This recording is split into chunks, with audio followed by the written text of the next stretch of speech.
acompañan en la tarde de hoy. Como saben, pues el día de ayer tuvimos la primera sesión, la cual fue la primera parte sobre unos temas, digamos, básicos de las APPs, y después fuimos también hablando con la colaboración de nuestras dos asesoras de US Treasury OTA sobre otros temas un poco más detallados en cuanto a riesgo de los proyectos, cómo era la distribución de riesgos, más, digamos, acorde dependiendo de los diferentes países y según cada proyecto, ¿no? Pues tuvimos algunas preguntas por parte del público muy interesantes, y la idea es continuar hoy como en como en la segunda parte, que es ya cómo se arman los contratos, que es lo que se debe tener en cuenta, y un poco sobre el análisis del riesgo para el tema del crédito.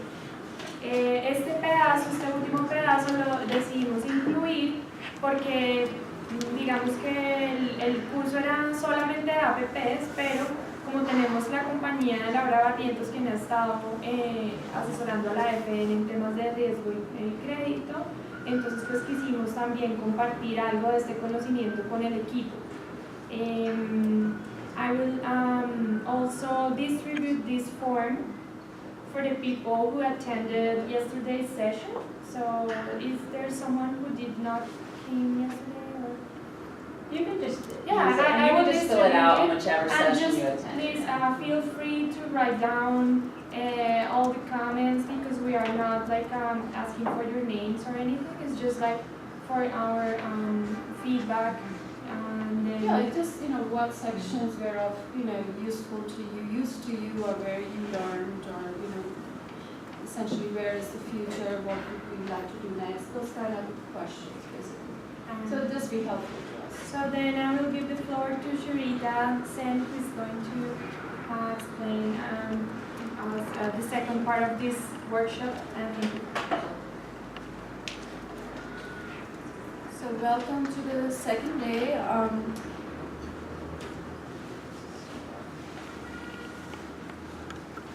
Okay, so we're going to start with the public finance contract analysis, and let me just say this out. It's a little challenging to talk about contracts in PowerPoint slides because there's so many different clauses and so many different, language issues and nuances to the contract. So, I'm trying to do my best to see how to actually show. The objective being, basically, we covered risk and risk allocations yesterday, right? And we said that the way we actually transfer the risks primarily is through the contracts. So let me just give you a rundown of how I'm kind of organizing my thoughts around this, and then we'll come back and do. So first this is just a really nice cartoon that Laura found. It just goes to say, what contracts are to the average person, So a contract is always complicated and has many different things. I'm sorry, this direction.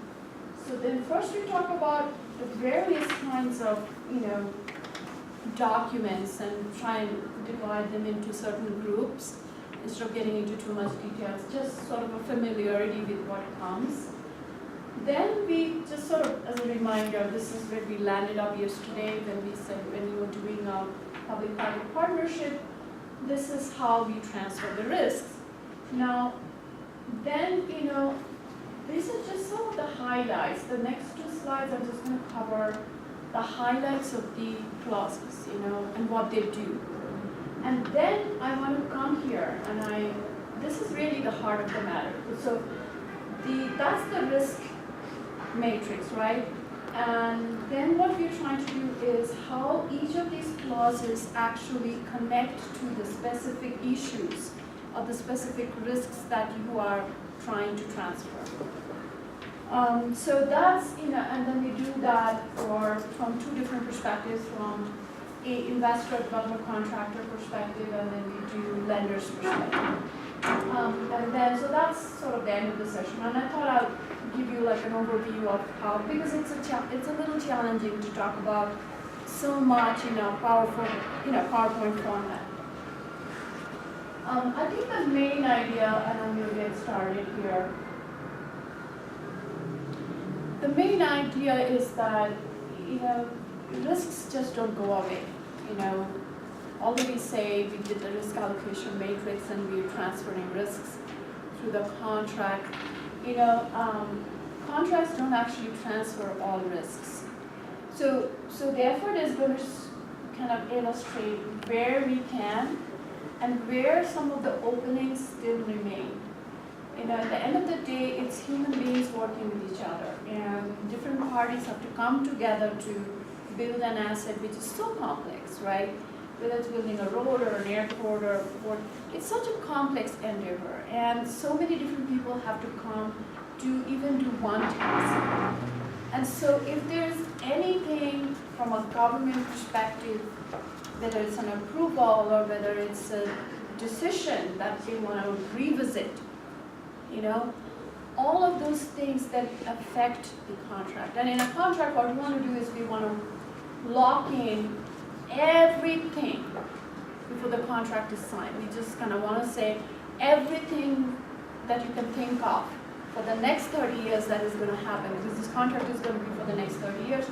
The lawyers try very hard to think of everything and put it down there, but it's really doesn't work that way in reality. And so I think what I'm trying to illustrate here is how much we can do and the reality of what remains out there, which needs to be monitored. And I think we said that yesterday as well. It's important to monitor the whole process.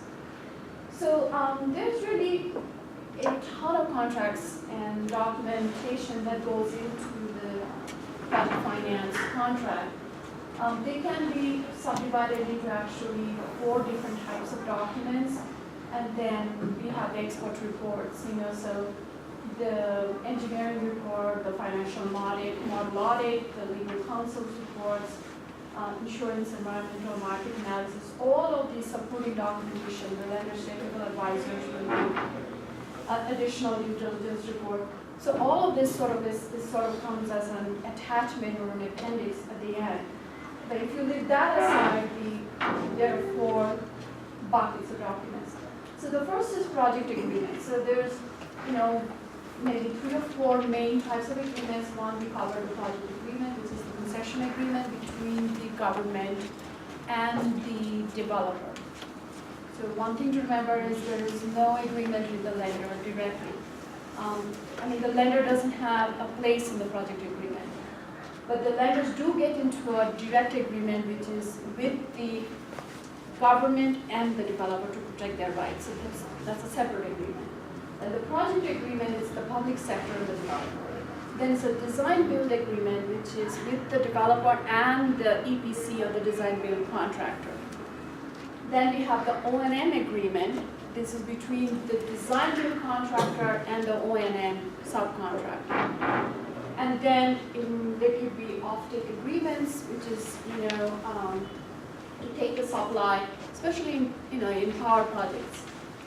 So those are very specific to certain types of assets. Then we come to financial documents. So the main important thing is the credit agreement. Then there's a syndication of banks, and we have intercreditor agreements, and then all kinds of hedging documents that go with it, including the memorandum and the township and everything that went in the beginning. Then we have supporting documentations or comfort documents. So we call that all of the supporting sponsor documents, the government sponsors as well as the private sponsors. All their shareholder agreements, the equity distribution, everything's going to be there from the private sponsor side as well as from the government sponsor side. So that's like one of the third category, and then we have security documents, which is If there's, a social infrastructure project, there's going to be issue of, a ground lease or a mortgage. Otherwise it's going to be assignments or escrow account agreements. So in P3s, and depending on the countries, usually the right of ownership is not transferred. So essentially what we're seeing mostly in the US is it's not a lease, so it's not counted as a rent that you're paying. It is a permit to operate the asset. So those kind of legal definitions that, how much the private sector actually, what legal rights do they have on the asset, all that is sort of documented and described in that part. Okay, so we'll come back to this, but this is the risk matrix that we talked about, and this is what we're trying to transfer to the private sector. So let's take a little bit of time to go through some of these.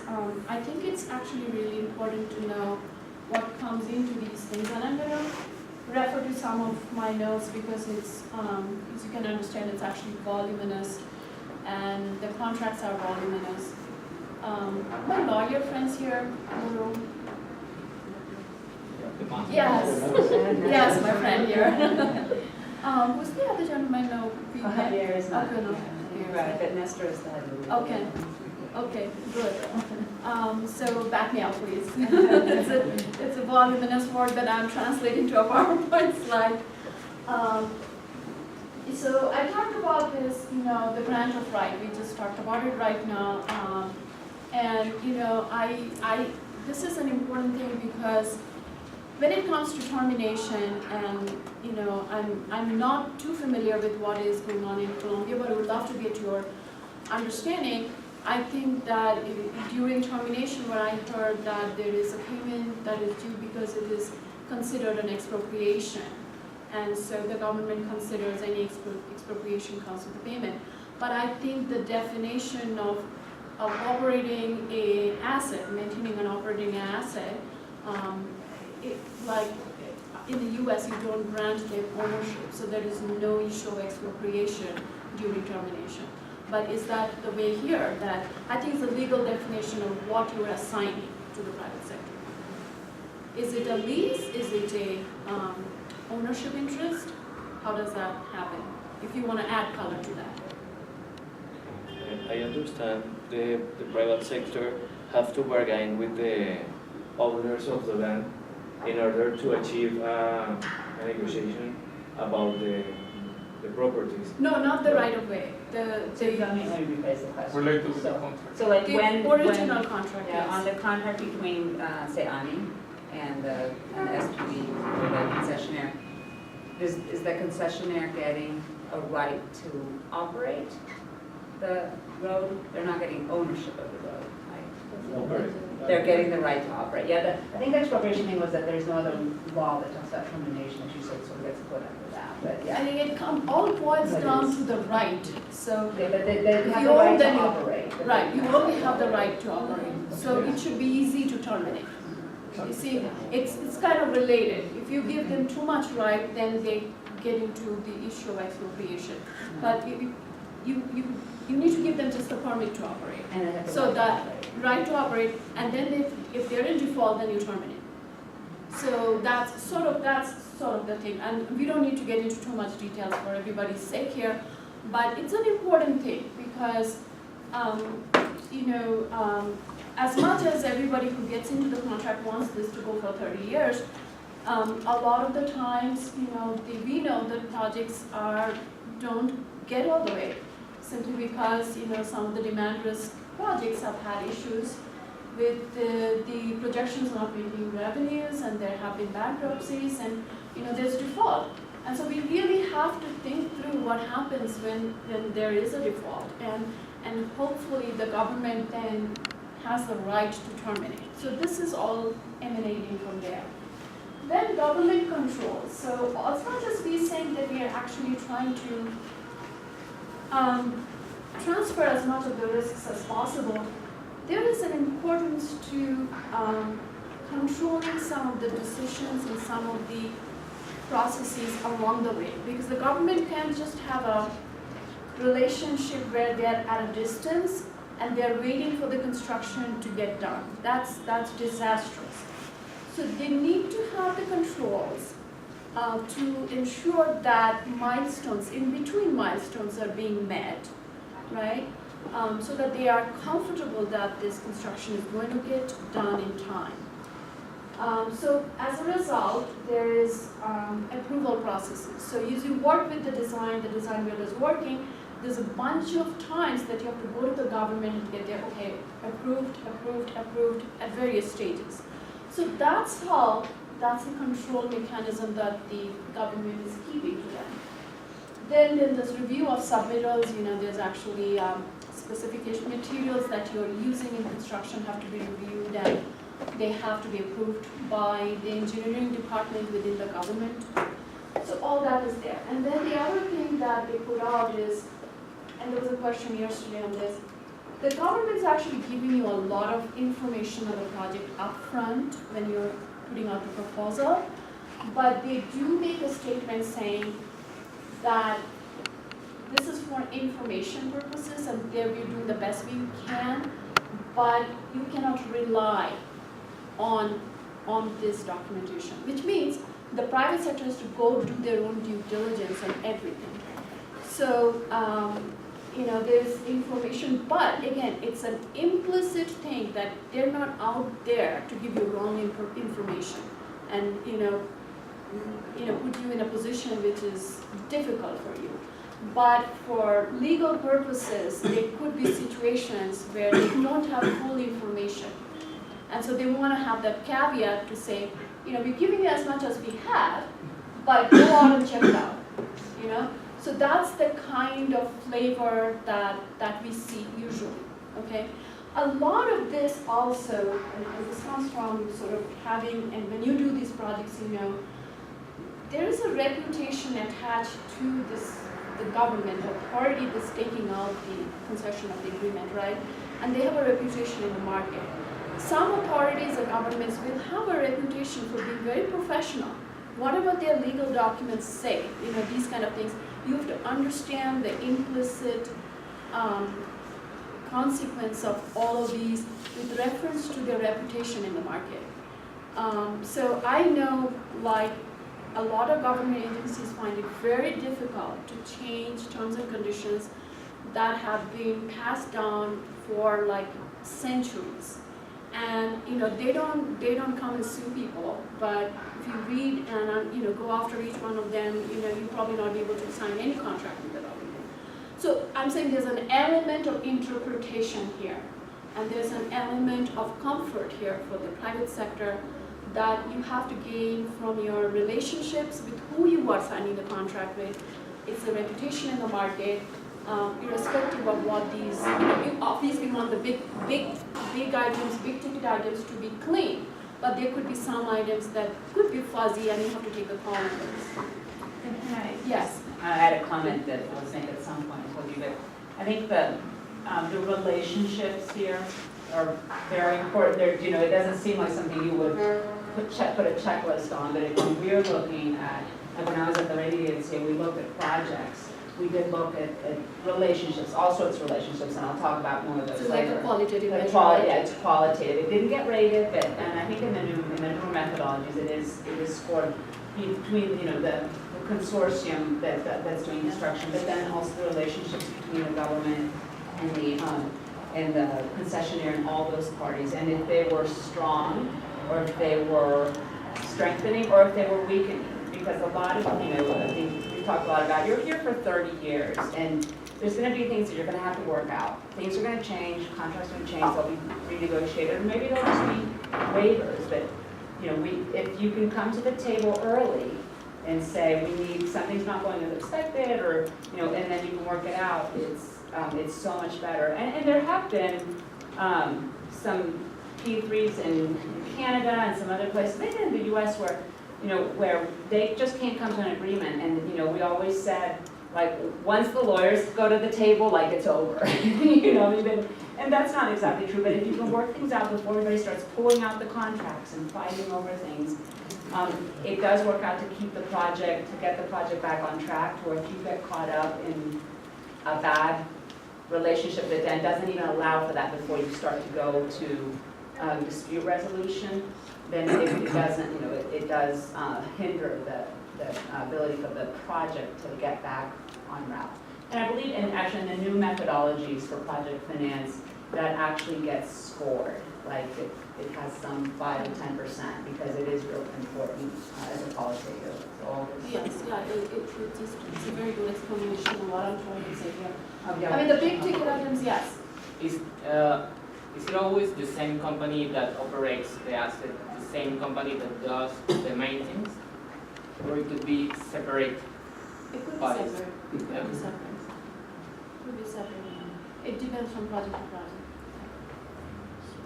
So, and the next one is changes made by government. So again, they reserve the right. It's just the same as we had before, like change orders, right? And the government does keep that right to change some, obviously it's not intended to change anything major, but there could be small or, consequential changes. And the expectation, the way the language is written out is, in the design build contractor really has to accommodate everything within that price, to the extent that it is not a major issue that is affecting the critical path or affecting the substantial completion of the project. So the expectation is that, the government is doing their best to put everything out there in front of you before you bid, but changes may happen. And you are expected to take that in and build it into your schedule and cost and everything. And so if there is something that is changing the critical path and everything's getting delayed, so then the contractors have the right to ask for extension, they have the right to ask for additional capital, and the government then say, we approve the additional monies, but we want to finance it through you. So those are some of the alternatives that are put out there. Now, right-of-way acquisition, we covered this yesterday, that it's different in different countries, and depending on the eminent domain or expropriation rights and how it's just going to get done. And some governments actually transfer the right of eminent domain to the private sector. We don't see that in the U.S. The utilities is one of the important things, because, and by utilities, for everyone's sake, I'm just going to say it's like the water supply lines, or the electrical lines, or the plumbing lines, the stormwater lines, that may be going along the road or crossing the road that you are building, right? So that's called utilities. And because if this is a new road and you're going to go build a new road, there may be utilities crossing the way where you're supposed to build it. So now you have to shift those lines, right? And so there's two kinds of utility agreements. One is a master utility agreement, and that's the risk that the government usually retains, which is the government's ultimate contract with the electric provider of the water supply entity in the local area.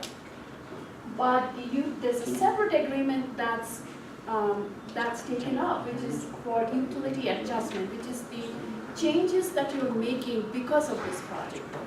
And that one is primarily has to be in the private sector. So the government will give you drawings in terms of what they know where the utilities are, and Laura, we were talking in Colombia, there's a lot of times there's no record of where the lines are, and it happens in many countries. There's no record of where and how the lines were laid out when the government did their planning process. So it could happen, but in a lot of the developed countries, this information is there and it's given out. But at the same time, there could be undisclosed utilities, which is that you start digging, starting construction, and then you suddenly hit a line, and that's called undisclosed. Now this condition is actually treated the same as undisclosed ground condition. Ground condition could also be like, you go to do a bridge and you're laying a foundation and you're going deep under the water level to do that foundation. So you just don't know till you hit the rocks and the soil what you are going to find. So to a certain extent you can do borings and you can understand this is the bearing capacity of the soil and this is what load it's going to be able to carry. But there could be items that you discover while you do work. And so that if that happens and that is not due to the developer's fault, then the government will cover that. The only thing which is different, so they try to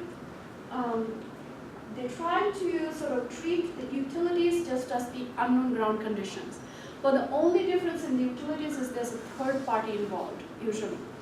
So there's a negotiation involved with the utility owner, the water supply distributor or the electric owner, whatever. And so a lot of the times the adjustments will have to be done by them.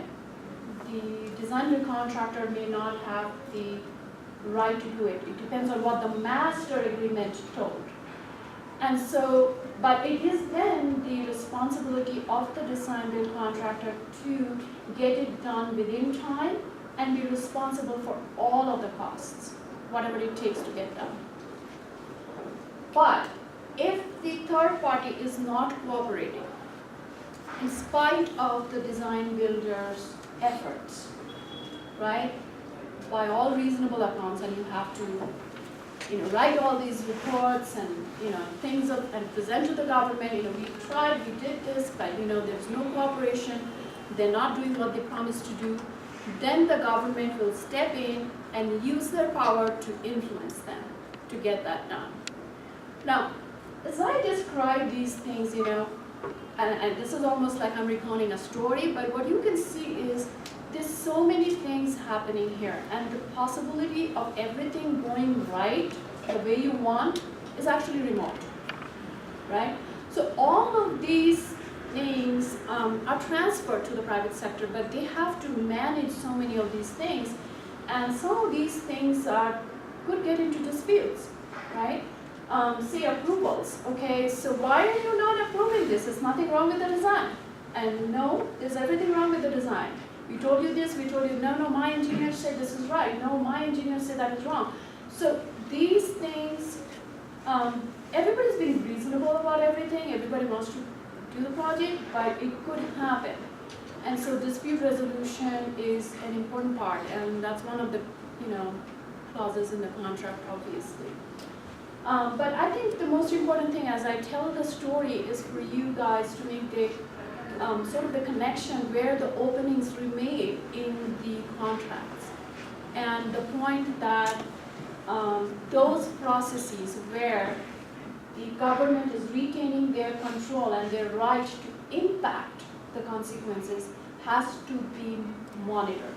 There has to be a process that, okay, your contract says that you have the right to make a change. Government controls changes made by government.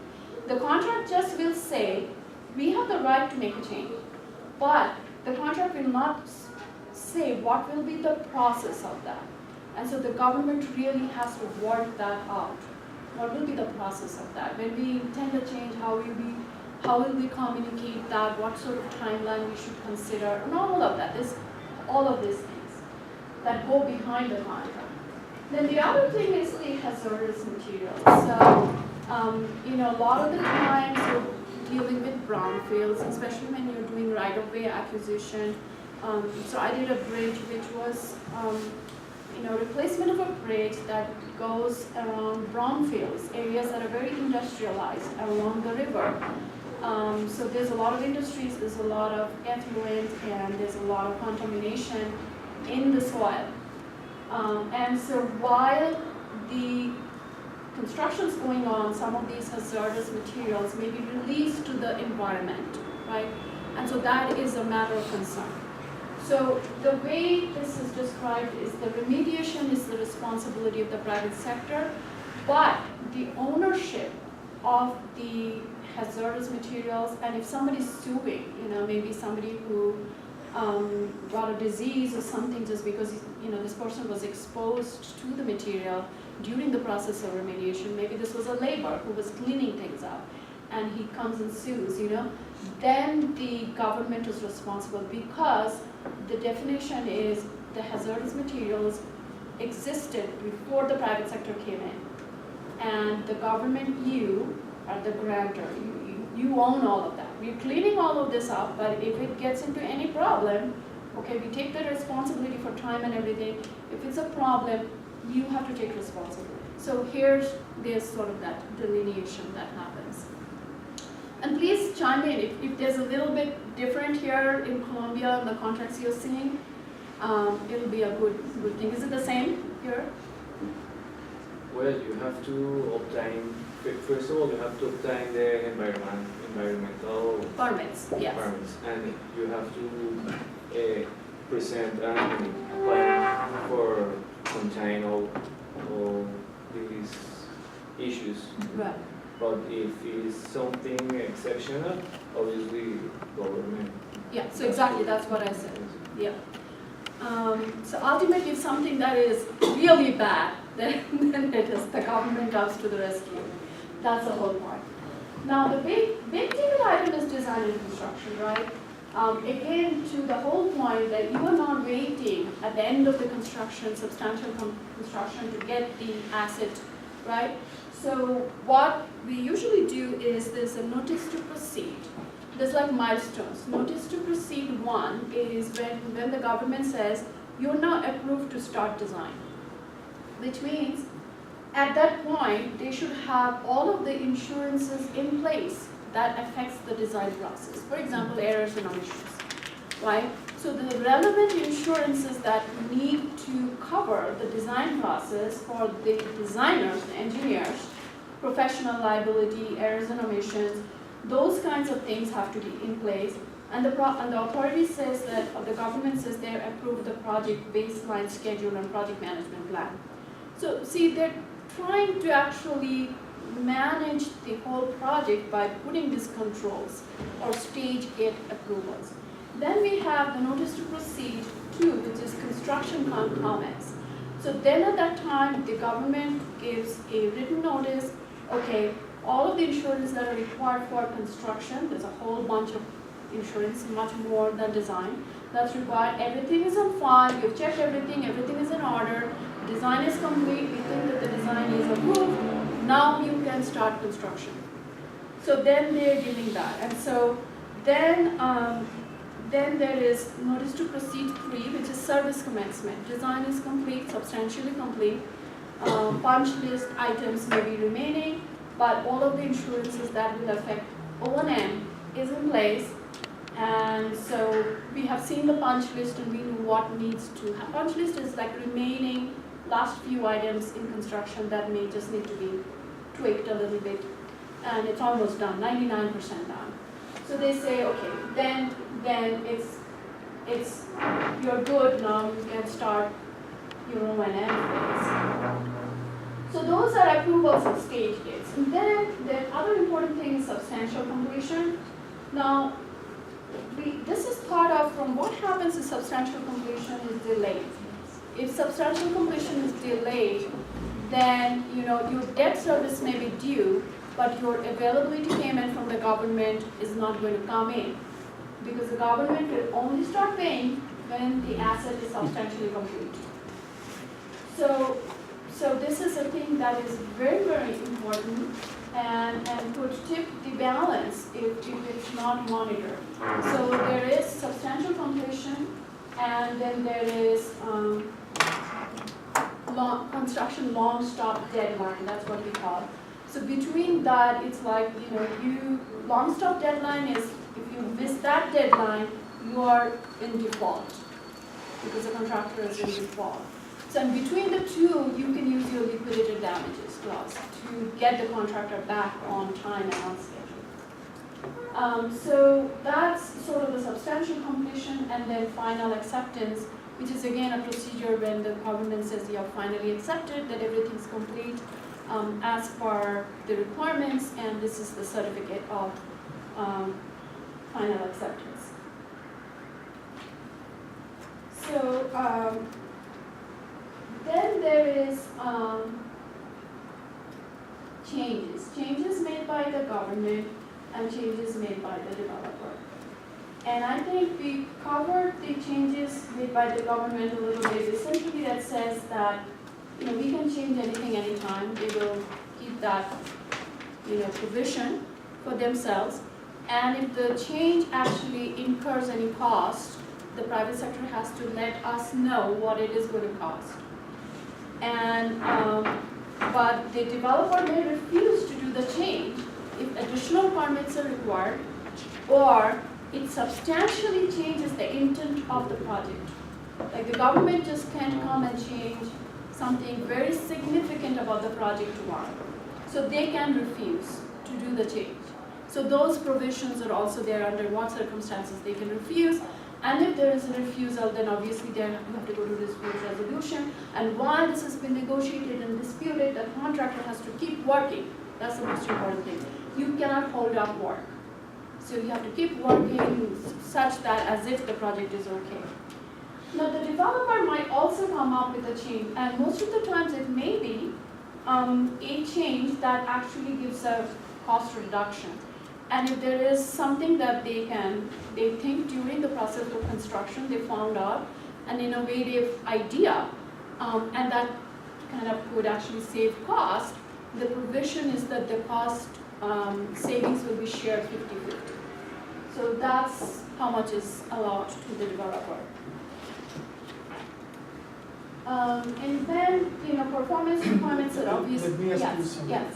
Is it usual to put a limit on the amount of changes that you can make on the contract? No, No? no. But this is an important point because the changes from the government side actually is a compensation event, right? And I'm going to come to compensation event, which is those are the risks that the government is retaining. So this is one of the risks the government is retaining, changes, right?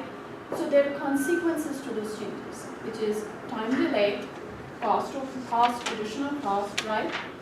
And so in that situation, the idea is that the developer's base case financial returns will be adjusted, because there's a provision of adjusting the financial model because of changes.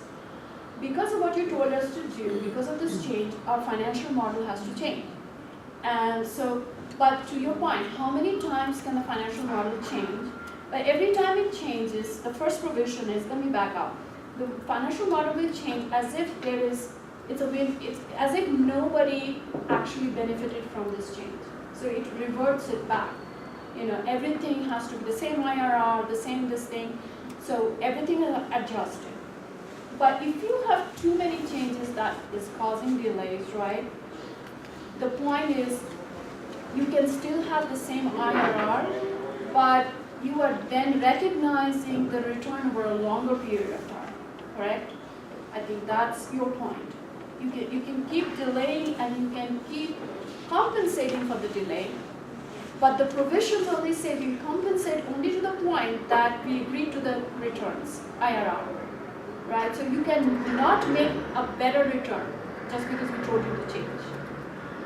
But if this drags on, let's say it was a significant change that delayed something for a long period of time, then the whole question of making a return on this project that was projected in year 0 and now we are in year 7 becomes disputable, right? And so this is one of the items that could be disputed. But it usually doesn't go that far, right? So the whole thing about contracts is the intentions are all good for everybody, right? And that's how we actually will end doing the project. Nobody has an intention that is different. And when it's a road or a bridge, everything's laid out, there could be little changes, but you don't expect, significant changes when after an RFP is, this contract is is being developed and signed after the RFP process. This contract is not happening in the feasibility stage, right? So by the time you've gone from the feasibility to, you've come to the RFQ process, then you have a preferred bidder and you're signing a contract, you government should be actually pretty much knowing what you want to do. I mean, that's reasonable, right? Why should there be so many changes? So that's the premise of this clause, is to accommodate changes that are reasonable. Okay, so I think what you just described goes beyond what is reasonable. There are a lot. You know, there's a lot, and it could be force majeure or something. So the supervening events, we'll come to that. So those changes, the performance requirements are described obviously in the construction design documents. Payment mechanisms are important and are decided upfront, and they're usually in availability payments. As a milestone payment that we described yesterday is at the end of construction. And then the availability payment, which is given out every month, or it could be every quarter, depending on certain situations. It has two components. One is the component that pays the debt service, right? And that is constant. And then there's a maintenance payment that is escalated. I'm going to ask you, because I actually don't recall, is the payment, the availability payment for 4G, that you can just do this, no, they're paid for performance, are those separated out for debt service and for O&M? I don't think they are they? No. I don't think so.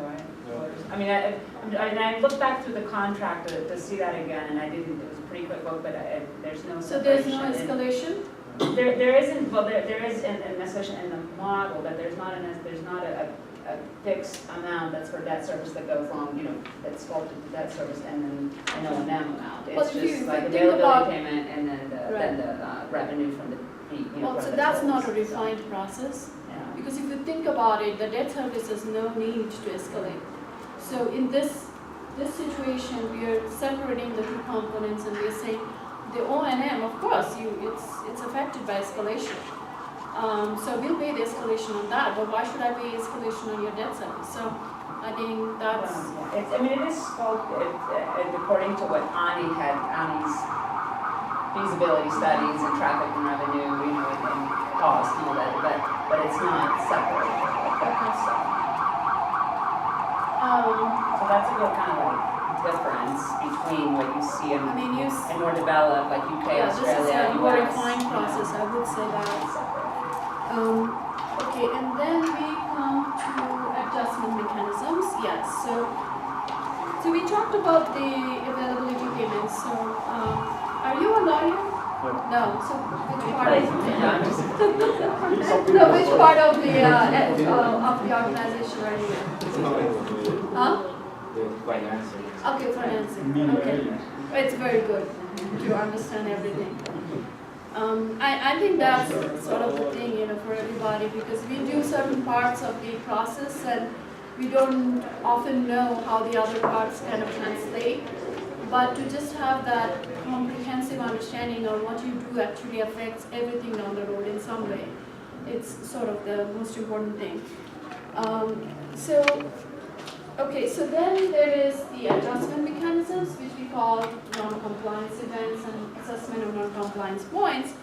So which is the whole premise of the availability payment. So the developer or the private sector contractor is supposed to be doing a service for which they are getting paid. And the service and the performance is described in detail. And if there is any issue regarding non-performance, so they are supposed to operate and maintain, let's say, 6 lanes, but accident happens, and for some reason, the road is not available because they're not able to clean up the road in the parameter of time parameter agreed upon. So that's a non-compliant event, and they're going to get a point for that, right? So point will be given to any situation which is non-compliant in terms of performance or availability. So you have not made the asset available for service. And they also have a cure period. So if there is something you know, the road or the lane has to be there, potholes or something, you have to fix it up, and it is so bad that, you know, the lane is not available. So you're gaining points, but you have a cure period, and the government will tell you, you can come and do it within so many days. And if you don't do that within that cure period, you get more points. So, and these points actually translate to dollars. And so at the end of the month, you can do a tally of the amount of money that was due and the amount of money that has to be deducted.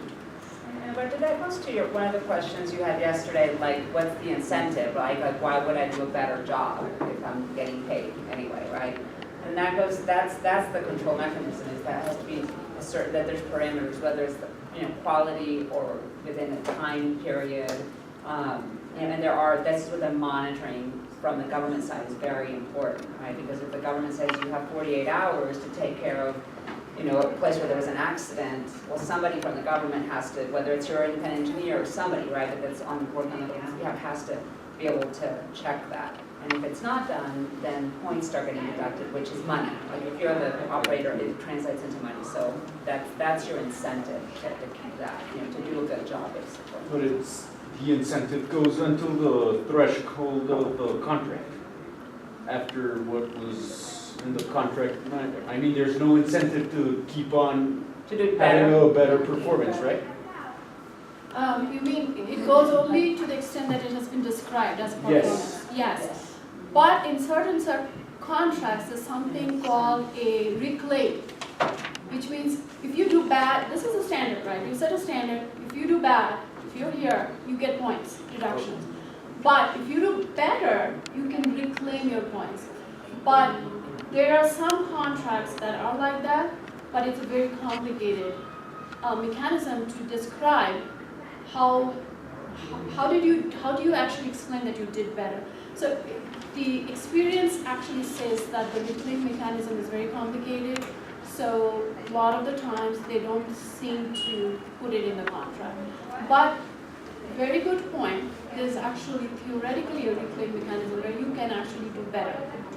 And the only other way is sort of I explained yesterday, if you do some investment, right, where you do better by installing, I think I described like some, you know, energy efficient lighting in a, you know, in a 500-room hospital, that's a lot, right? So you may not get it back in points, but then your cost over the medium term would be coming in here and you're getting paid up here. So, you know, it's not being recognized monthly, but you would end up getting a higher net revenue. So then there's the important part is supervening events, which has got three aspects to it. One is the compensation event, force majeure, and change in law. The compensation event, by definition, is all of the risks that the government retains. And the list goes like this.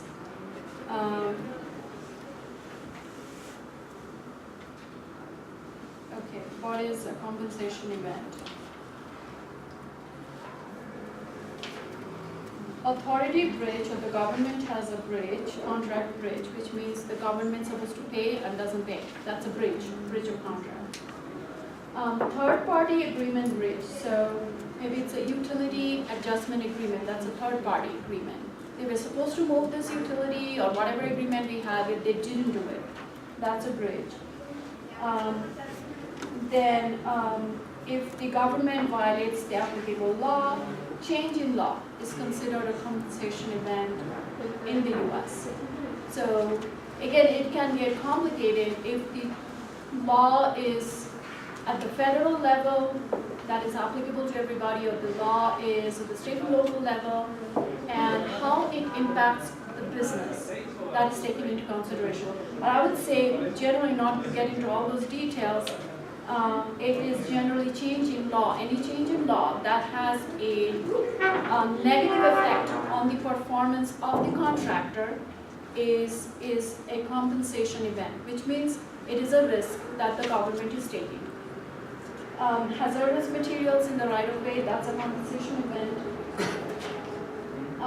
Discovery of undisclosed utility, that's a compensation event. As we said, you know, they give the private sector a list of the utilities and the drawings and everything.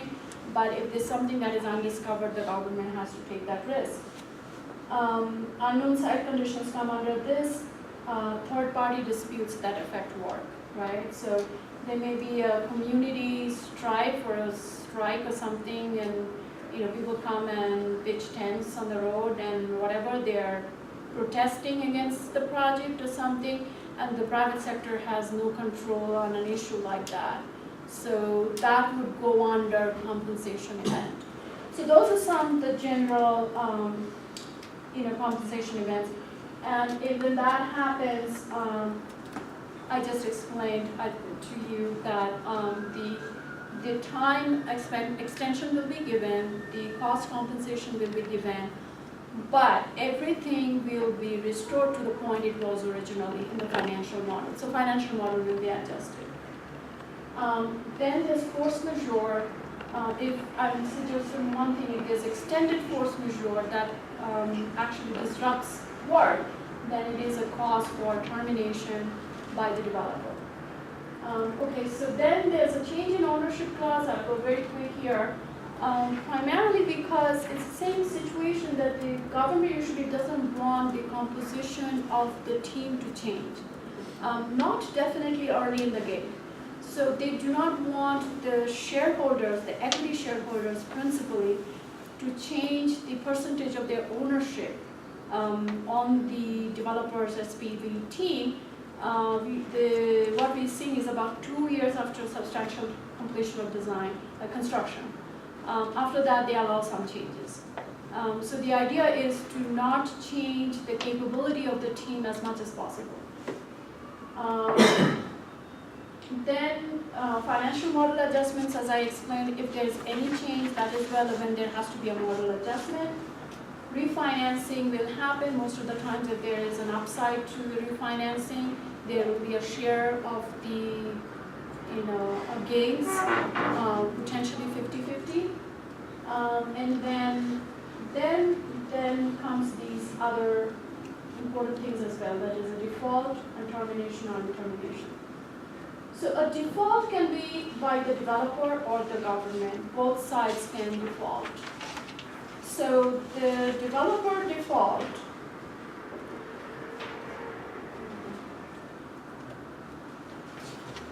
some examples of developer default is if they haven't met any of those milestones in design, construction, etc. That's a default. Non-compliance with law is a default. Failure to make payment to the government is a default. If they're not able to give insurance as required, that's a default. And then if they get insolvent or they're not able to make payments, that's a default. Obviously then the bankruptcy proceedings will start. But if there is a default from a lower level contractor, that's a subcontractor or something, then the developer is responsible to change the subcontractor within a stipulated time, usually 60 days. Otherwise, then it is a default on the developer. So the developer not only is responsible for their performance, but the performance of the tiered contractors below them. And so if any of those subcontractors are defaulting, then it is the responsibility of the developer to find another replacement within a certain time period. Otherwise, they are in default. The other thing is if they cannot be non-compliant too many times. I mean, although there is a point mechanism and cure period and everything, usually if the cumulative non-compliance points become greater than 100 in a duration of 12 months, that's a default. Or if the cumulative non-compliance points in 36 months is 200. So it's a pretty refined metric. So they're looking into 3-year performance as well as 1-year performance. And they're looking into not only just points, but the number of events or the number of times these events happened.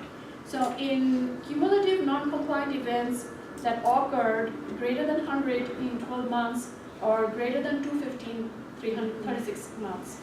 So those are some sort of examples of what sort of standards they are being taken to. I think in some contracts, and you've maybe seen some more new ones, but there are provisions for if you have a subcontractor that's causing you points, right? And then you replace the subcontractor. In some contracts, the government allows a wiping of the, like start from zero in terms of points, and some contracts don't. They say, it's cumulative, like you were saying. We saw contracts where there was a wiping of points. So, and those are obviously more generous, but they're more Very rare generous, also. yes, Yeah. very generous.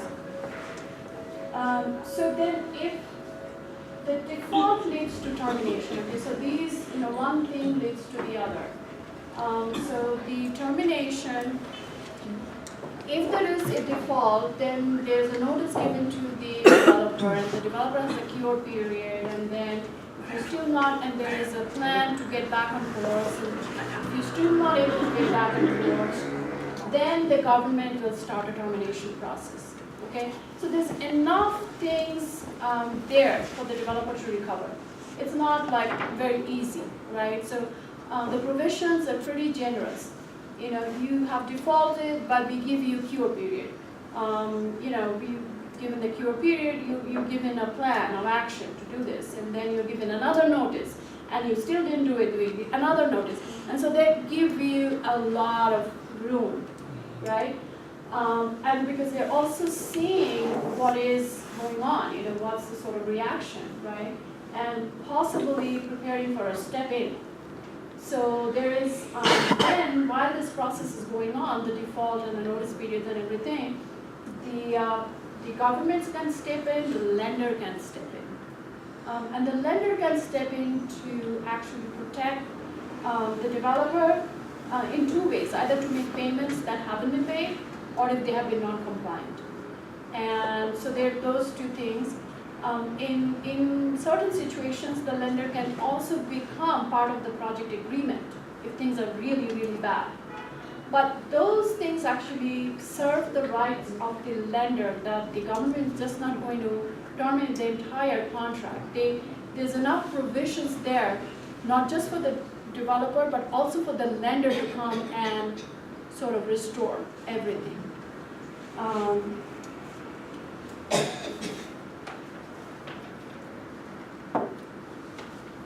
So let's see what else remains out of here.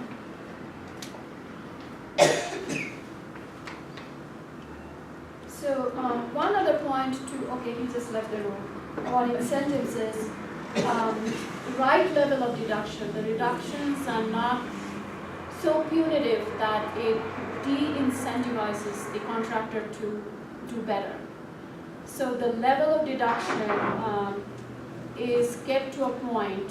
I'm just explaining something that you have talked about, the incentives. The deductions are kept to a point. It is not so punitive as to de-incentivize the contractor from doing a better job. So those decisions are taken early, like what sort of dollar amounts are going to be associated with the points. Is it going to be a heavy deduction or a small? And those are debated, and those have been developed over time. And the idea is not to make it extremely punitive, but to actually incentivize them to do better. This is in the credit analysis section, but I think it goes in here. When you have requirements that are too stringent, and I think I mentioned it yesterday, that's also not good. If it's, if you look at it from, say, what's the market norm, right? And if you, let's say you have schools, I'm gonna make it up, but then, this one project, the government is asking for something that's kind of out of line, that's, more than, say, what the market, whether it's here or in other places, asks for, then that becomes actually a risk to the project, because there may be too stringent, or for the developer, the operator in that case, to be able to meet them consistently. So you have two, like that your requirements aren't onerous versus what is the market norm and what's achievable, and then that the points aren't so punitive that there's no incentive then to actually get to Right, that and it level. ties So, very well with the credit risk analysis Yeah. as well, because it's that's sort of the tone that you follow right from the beginning to the end. Because it sounds kind of good, right, to be strict and expect a lot, and you have this person, the operator that you think can do it, and You know, and it sounds good, but again, if it's too stringent, what it does is it just results in deductions.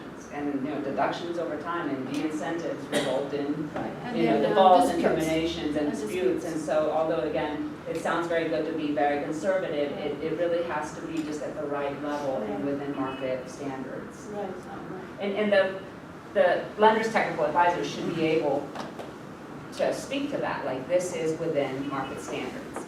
It's not, or it's very generous or something. So early Oh, there's a termination, I'm sorry. So does the exchange rate between points and dollar amount change over time? Because maybe the incentive might, well, the incentive to default or, I don't know, or is it I'm sorry, usually I just a didn't- flat? Does it change over time? Like if it's worth, 1 point is worth, I don't know, you know, No, $5 today, is it worth $7 in 2 years or something? But not typically. Not for toll roads, you know, I don't see that because it's such a simple asset, you know. You know what has to happen, right? These are the operations and maintenance items, you know. You gotta fix the flat holes, you gotta, you know, take care of the accidents, you know, you've gotta remove the snow and the stuff and whatever. I mean, these things, there's nothing unknown or, you know, it's pretty, you know, don't expect that. But if it's a complicated asset, that may be a good point to consider. But the point you bring up is actually the flexibility that a contract needs to have. And it's an important thing. And the flexibility in a contract is also considered the compensation event. All of the compensation events are the rights of the government to make a decision at a later date, for which they're willing to pay the price. They're willing to pay time lost for that. But it's flexibility has a price. You know, you have to understand. It's good to have flexibility, flexibility has a price. So there's always a balancing act. But in other types of projects, let's say like a hospital or a courthouse or something like that, the availability payment, the operating part, not like if we just forget sort of that service part, it is escalated. And one of the things we'll talk about is that, you know, is it escalated just to inflation, or do you take into account what labor costs are going to be and input costs are going to be and all the different things that may make it up. And one of the things in stronger contracts is that there's benchmarking. So every 5 years you do a benchmark so that the government is not way underpaying, you're way overpaying what that cost is going to be for operations. And I think, I'd have to look at some contracts, but in there somewhere, there has to be some type of adjustment that moves with those. So I think that the answer is in those types of contracts there is, I'm not sure what it is, but there has to be, because the cost, as you benchmark and as you increase, those costs will change, or the dollar amount will change. So let's progress quickly here. Early termination happens for convenience. The government keeps the right to terminate the concession at any point in time for convenience. What is an example of something like that? Let's say example of what's happening in New York is the main regional airport, LaGuardia Airport, is getting done for B3. The whole concession was negotiated and settled when the governor stepped in and said, oh, all our airports are in really bad shape. Why are we doing just one airport? I need to do a study to actually show something that takes care of all airports. So that stalled the whole process, right? And it happens in every government, like there are political processes that come in and step in and just create all of this thing. Or, you know, we're trying to see the transactions happen and here's all of that. But the government will decide, instead of doing a P3 now, I'm actually going to do another P3 which takes care of 3 or 4 airports together. So those are rare circumstances, but that's an example of termination for convenience. Then termination for government default can happen, termination for developer default can happen, which we explained. Extended force majeure, developer has the right to terminate and follow the same process. So there's going to be a process of giving notice to each other, cure period, various warnings, and then various notices, and then etc. And then we talked about step in. The government can step in before a full termination to actually help the process. If there's some resource issues or other things they can help, the lender can come in and step in and restore the balance system. And then there's a dispute resolution mechanism by which usually there's a dispute resolution board. One person selected from the developer side, one person selected from the government side, and a third person that's mutually selected by both parties. and they sit in a board and everything that, you know, you and I dispute, we have to go there and sit with them and resolve. And the dispute resolution here is already set, right, at least for 4 years. I'm not sure how it translates. What is that process? What is that? What is that in English? What is it? It's not quite dispute, it's not, It's like a third party. It's a similar. third party. All, right, this is all third party. And if you cannot come to a settlement through the alternative dispute resolution mechanism, which is this third party, then you go to court, right? Yes. Yeah, so it is primarily But consent. I have a question. Yeah. The termination and the early termination is result of the agreement in the contract, or is by law disposition, it's a right of the government who gives the law? No, it is contract, project specific. So, the first termination is just at the end of, when you have termination of requirements, that's just at the end of your. That is the standard termination. At the end of the 35-year period, everything went fine, project is handed back. And then the one for government default, or, I mean, all of these are in the contract. I guess in certain jurisdictions, you could have that there is, like in Brazil, I know there's like government can, for whatever reason, and that's more built, it has to be built into every single contract that the government can terminate at their option, no matter what, without reason. But that is built into most, it has to be built into a contract, even if it's by law. It is built into the contract. For example, in ISDA agreements, What is ISDA?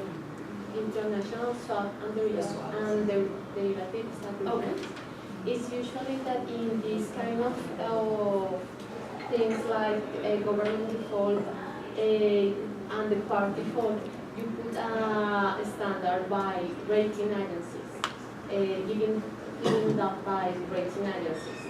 And is it usual here in this kind of projects that you can put a default by Like if the government is downgraded below a certain, like if your off-taker in a sense is downgraded below a certain level. I haven't seen it necessarily. But if it affects the ability of the government to make a payment, that will be a default. If it affects if it's being downgraded for a reason, right? So that means that is affecting the ability of the government to make a payment. Then the lender is definitely concerned. Because a lot of the times in projects I've seen the credit worthiness of the counterparty is very important. And if the credit worthiness is not enough, you have to have other kind of mechanisms to enhance that. But if you started at, what you're saying is you started, everything was okay, and then that thing happened. And I think that is a reasonable situation for a public, the developer to call for. But just because it happened purely doesn't mean that the government will miss a payment. Well, that's why I was going to say that. I mean, I think If it misses a payment, then it's. yeah, the rating agencies. Sorry. you can have the downgrade of the rating, but however you can still pay. Right, yeah. I think the rating agencies tried, especially after Enron happened, not to put clauses, they don't want to be the ones in that position, because as a rating agency, you want to be able to say your opinion without necessarily having to think of all the domino effect, right? It just is what it is, they're worse credit quality right now. So if the rating goes down, it's not typically in the contracts, but it doesn't mean, again, because there could be so many different scenarios. The government credit quality go down, but they could still pay, right?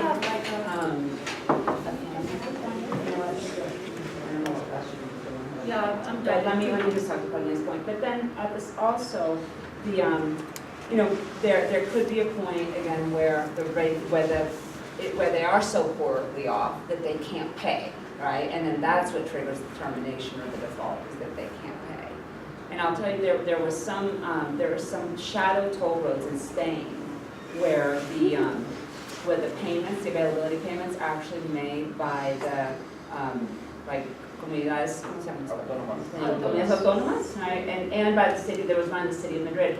And when Spain went through the crisis, they actually didn't pay. They didn't have enough money to pay the shadow toll roads. And so the toll roads, which were Sintra toll roads, Sintra's been in all sorts of problems all over. They just happened to be in the wrong place at the wrong time. But the toll roads were going into default.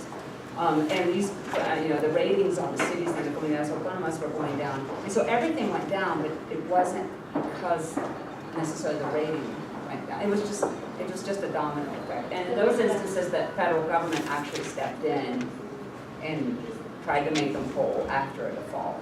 So it does affect it, but not just, it's not as clear as in the ISDA. But the other place where that does show up is if you have lines of credit or some kind of contingent equity backed by a line of credit, it will say that your counterparty has to be rated. Let's see, if you want to be investment grade, then it has to be, if you're a Baa3, then your counterparty has to be rated at least Baa3 for that liquidity to count as very liquid. So when that gets downgraded, your project rating may suffer, which would just increase costs. But there are, it's more common to see it in the counterparties that are delivering your liquidity. Okay, so now, I think pointer maybe, 3:30, and I only we have an hour, so. okay, I'm gonna watch it. That's okay, I won't make it. Yeah, so, I think, now that we understand the left-hand side, now, we took this enormous amount of time to understand the left-hand side. So I'm not going to get into the left-hand side. Now it's just the assignment of the risks to the contracts, right? So let's just pick one or two to understand how this happens, and then we can move on. If you can just look at schedule, and Marcella is actually going to get a pointer, but it is sort of the purple line, and so, there are 3 pointers to how the schedule may be affected by the government. And so the developer is completely responsible for scheduling, right? So they have to deliver this project by the substantial completion date. If they don't deliver, they're in default. Now understand that you've taken this responsibility to deliver this project by a certain date, otherwise we're in default. But what's happening in the contract with these 3 purple lines, one of them down below here, permits approval, right? That takes a long time. Sometimes they can say, okay, change this thing, this design is not reflecting this, go back, do a change, come back, resubmit, right? So they have to have a scheduled contingency there for all of that. Then the other one is hazardous materials, right? And especially if you are in a situation, as I said, where there are brownfields and there's remediation issues, you are going to hit some of those things. And those things are like time bombs, like you just don't know how it's going to come out at the other end. And then the other way is right-of-way acquisition, right? That's a very time-consuming and risky process, where you just don't know how long it takes for you to negotiate with the party and how far you have to go. Design approvals, again, retained by the government, and you could get into complications because of that. So just that one example shows you that this contract has been drawn, and risks have been transferred, all punitive measures have been written out, so you have to do this. But this is how I read it, is that these are sort of the openings, and contract doesn't really cover all risks, and these things have to be actually taken into consideration. And I think we discussed that, but this chart actually makes that connection. So let's take one other item maybe. Which one? Changes in scope. Yeah, that's just going to be affected by changes made by the government. And then, errors and omissions. There's errors and omissions that can happen. They may be, made by developer, or it could be, no, that's not errors and omissions. That's the interface and coordination. Okay. The green one, the light green one, the light green. It's almost like you have to close out all of the other colors in your eyes and focus on one color. So, I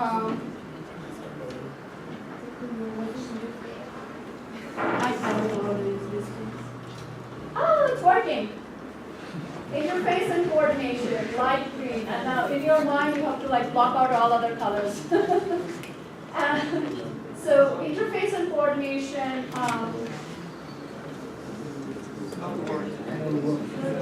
Anyway, it's utilities, so you get the idea, right? We don't have to get through this, but this is the thing. And then the other thing is there's a tremendous amount of due diligence that's required that is not covered under contracts, right? So there's a concern for the developer is retaining certain risks, and that part which is in the bracket there which says DD, those are items that just is sort of qualitative, and you have to make a call on those things. Those things are not written out in a contract. So is the bidding process, the quality of the bidding process, the quality of the people on the side of the government, are they good? Do they know what they're doing? The thing is, do they know what they're doing? A lot of the times they don't know what they're doing. Is there this clarity of the legal and regulatory framework? Can the contract be actually enforced in a court of law? All of those items are actually qualitative issues, and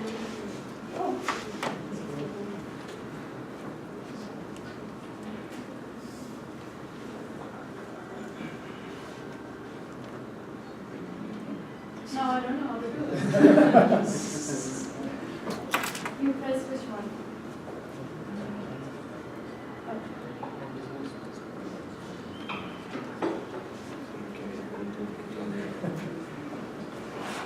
Okay, so this one, let's do the lenders.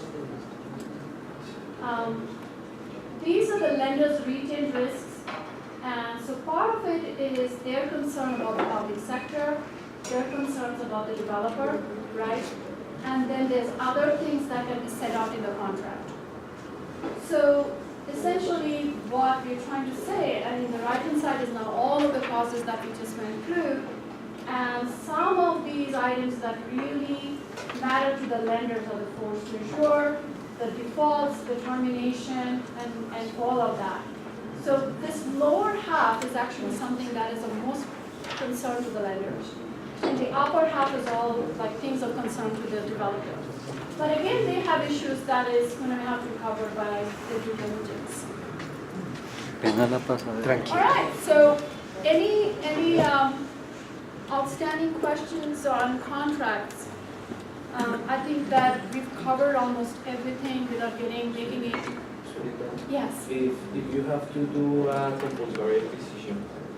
If you have to do? A compulsory acquisition. Of land? Of land. Like an expropriation? Yes. You did first to the bidding or this? Before the bidding or after? The best thing is to have everything ready before the bidding, or at least before the start of financial close, before financial close. But the reality is everything's not ready. And it can affect the scale. And government has to. It is a compensation event. Typically, right, it's not necessarily in the 4G ones, right? I mean, it's compensation, but maybe in cost, right? You share cost, right? If there's expropriate or land acquisition, then yeah, it would cost. But I don't know how it compensates in time. Does it compensate in time or just in It has to cost? compensate in time. But I don't know that that's spelled out. She said, say demora, so if their cost, and they say they're over 200%, the government takes 100% of that, right? But what about time? I don't remember seeing that. I don't think it's very clear. It's mostly cost. In the US, it is cost and time, all on the government. And to answer your question, you would imagine that we would have all of these things worked out before we do. No. Financial close has happened, project is starting, design work is starting. They have given us a schedule of right-of-way acquisition. Whether they're going to be able to stick to the schedule is a question mark. Because these negotiations take a long time. And so then it becomes a compensation event. Compensated both in time and cost. All right, so if there, yes, let's take all the questions and then Laura will take our credit analysis. Is the role of international courts important when it comes to contracts? The role of International courts, when come to unstable countries, or do they normally like settle within the country? There's usually clauses as to what law applies and where it will be disputed. I don't. You know, let me get back to that. I have personally not been involved where there has been an international court, but it could be something of definitely concern to situations here where you know, or other countries where you have multilaterals involved and everything. So I don't know the exact answer to that. So I want to actually find that out and give it to you.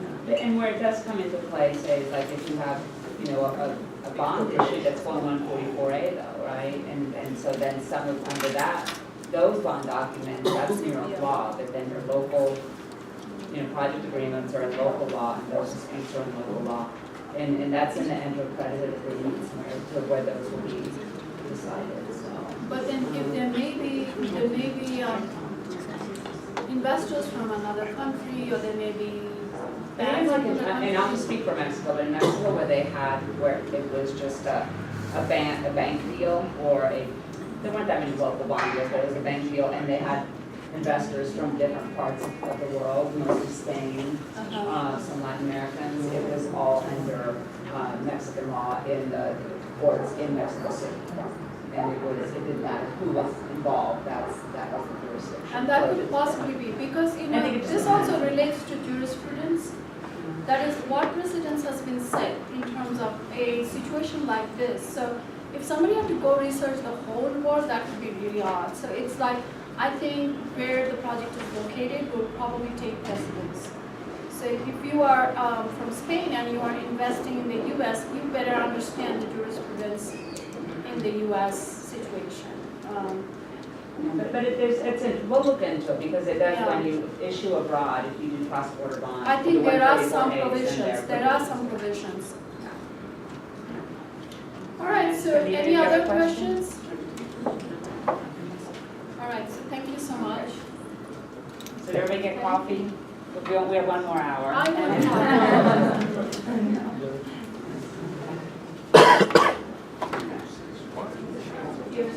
Oh, the pointer? Okay. I don't think I need it. Okay. All right. So now we're, and this is going to be, we only have an hour, last we have 40 minutes. So this isn't going to be a very in-depth analysis on credit risk analysis. And what I am going to do though is to touch on the factors that you should be looking at depending on the type of project that you have. We're not going to get very deep into how you should weigh each of them, or how you would look at like making a methodology with weights and scores and final scoring, because I think that requires more than we have now. It probably require like another hour or more. But I think this will give you a really good overview of what are the types of things, whether you're in origination or whether, of course, the people in credit do that in-depth analysis, or wherever else you are in structuring, the things to be looking for that either you should be looking as a lender or the rating agencies are going to be looking at if a project is going to get rated.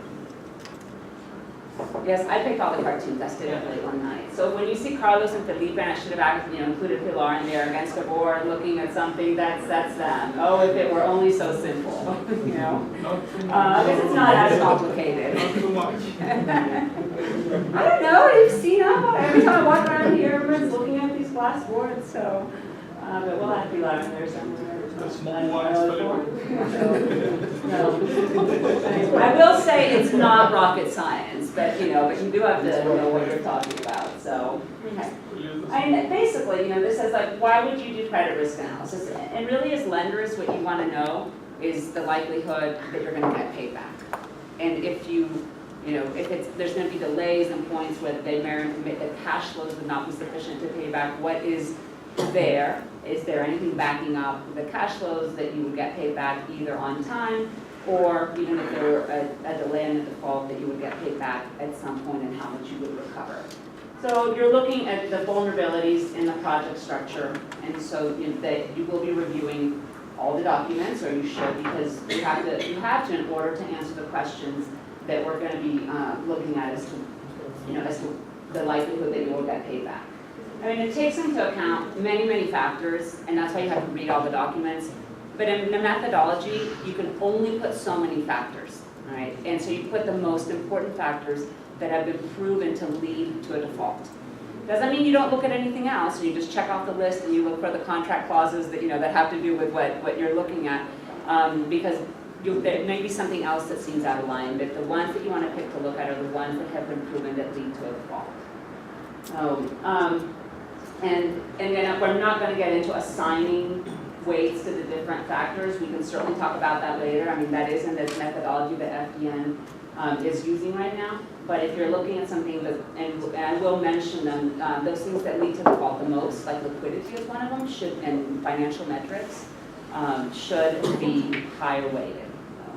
So as a lender, what does it give you? You said like the ability within your risk appetite and your risk policies to invest in a particular project. If a project comes out that it is too, it's fairly risky, whatever your scale is, and you are past the, you're already in your risk policy that you will not take any more risk in that category, then that helps your decision that you will not invest in that project because it's not in that category, or your risk appetite.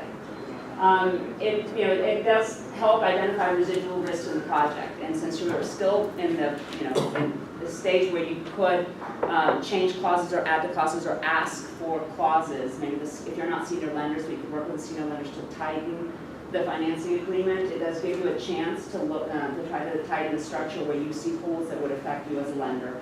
And I mean, ultimately it defines pricing, right? I don't know if you remember the arrow we had yesterday, more risk, expect more return, less risk, you'll expect less return, and your portfolio will have a mix of that.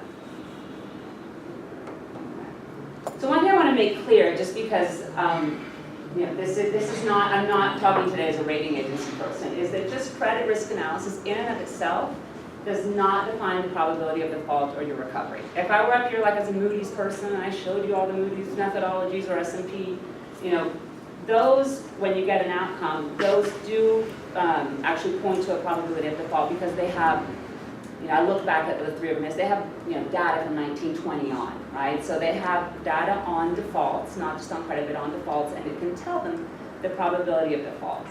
If you are looking at a methodology like we've designed for FDN, you don't have that kind of database.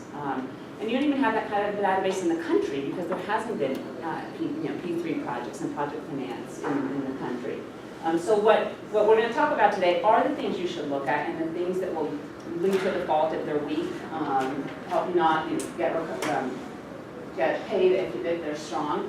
But I don't, I think a lot of times when I've talked to people, they're like, well, what's the probability of default? And when we were designing this, we always, there was always a poll to say, like, what does that mean, probability of default? And there's really not when you're just looking at the factors.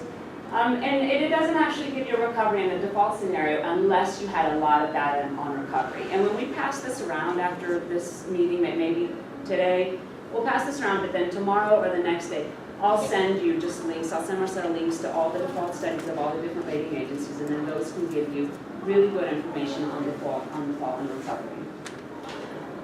Claudia, isn't it possible to simulate a default rating for Colombia with another country with similar conditions, more or less?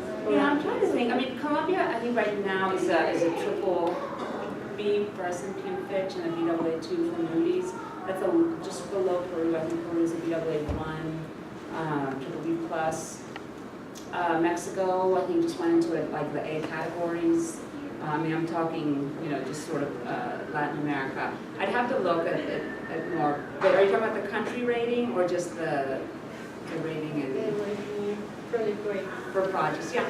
Well, project ratings, as you'll see, really have to do with the project, right? They really, they have a lot to do with who's paying, right? But they really have to do with the project performance, like getting to past construction into performance. Now, where you would have a cap on the rating, let's say it's a perfect project that's easy and it's all availability based and there's almost no, it would be very difficult to not get paid, and it was a very good project, your cap for that project would be the credit quality of the government that's paying. So in that case, that would be the credit quality of Colombia, you know. So I was looking at the rating for, as a preliminary rating for the line 2 in Lima, for the metro. And actually that is, the government is paying the availability, their availability payments, they're not really availability payments, they're just paying them. It's regardless of performance, and they're paying debt and with these certificates that they issue during construction. So in that case, that project is rated at the government level. It's really, they structured it so somebody else could do the work, but they're really paying. So I don't know if that answers your questions, but like the best project will always, the highest rating, let's say it's a federal government project, it will always be capped at the federal government rating. But I don't think I answered your question. Yes. No, in order to have a rating here in Colombia, Okay. model. So you said that here in Colombia we don't have background about defaults on projects. Yeah. So for that reason, I was thinking in what way we can take a kind of model Yeah. for projects. So how you would do that, or how the rating agencies will do it, and I'm not exactly sure how Fitch does it, but I assume internally that's how they do it, is that like at Moody's we did a global rating first. Like I would look at your project and say on a global rating this would be a Baa3 globally, because if you look at the default and recovery scales, they're all done on global scale. And then there's a chart that translates global ratings into local ratings, but it's for every single country that, Moody's didn't work enough in Colombia, so they didn't have one, but I know Fitch has one and S&P has one, right? I don't know that those are published, but that's how you do it, because the default rates are only done on the global scale. So that's how you would translate it. Like you would say a Baa3, so probably a default of 2.54. I don't know if that's right. That's too high actually, but you know. And then whatever rating you would put on it at the local level. Let's say it's an A2 or an A+ at the local level. However they translate it, the probability of default of that A2 is really the probability of default as to what that translates on the global scale. But I can help you find if Fitch has one. I don't know if they publish it, but I can give you the Moody's one and it can help you understand it, even though it doesn't have Colombia on it. So, and in that sense, and I'm not talking about credit analysis, the probability of default tables that the Superintendencia, that the SFC publishes for the different levels are really, really high. Like the best credit has like a probability of default of like 1.5%. Which is really, really high. It's like almost a below investment grade by the probability of defaults that are published by the rating agencies. So it's very hard to take it and draw the line and find your way, because even in the data that is available, for I think it's 50 years of corporate defaults in as the Superintendencia has, those default rates are really, really high. So it doesn't, it's just very difficult. But the best way to do it is to see how your local rating translates into a global rating. But I can help you with that. And that's the presentation. No. I just wanted to make sure that we weren't looking at probability of default.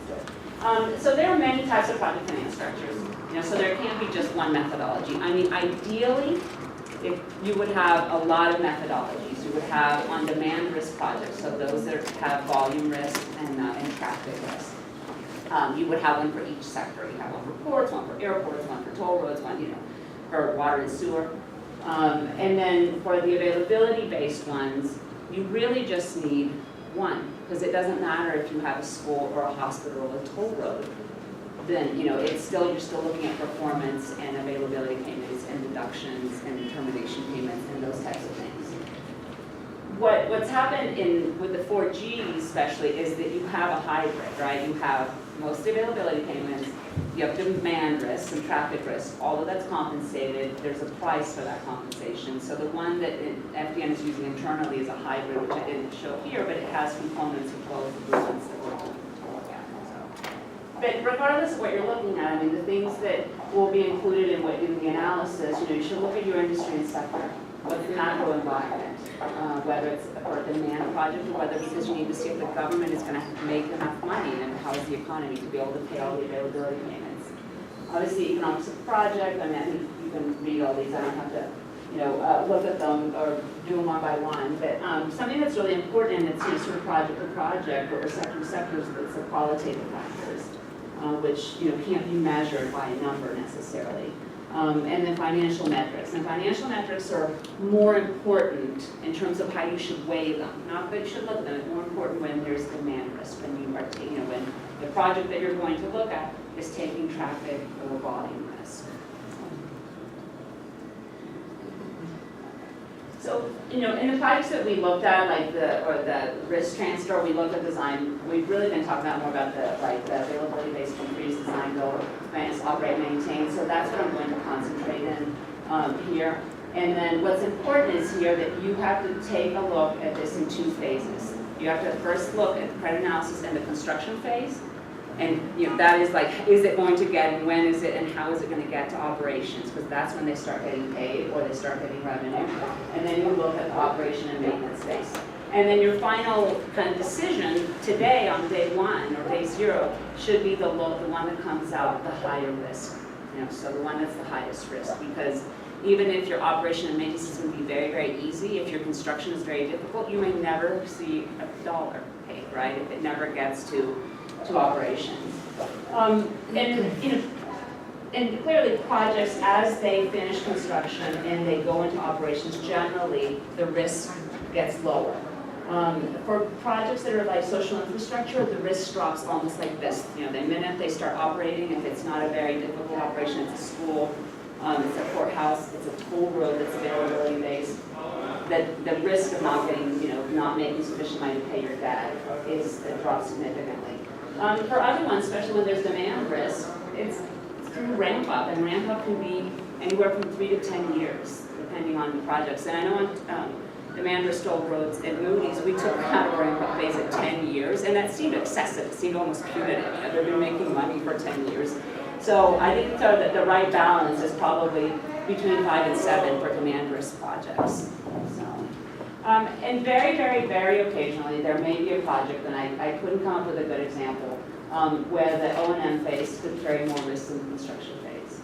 And there was a very unlikely project that was done in the UK, for the UK Air Force. I may get exactly the parties wrong, but, and it was, there did a P3 to install the fueling in the air for for their airplanes.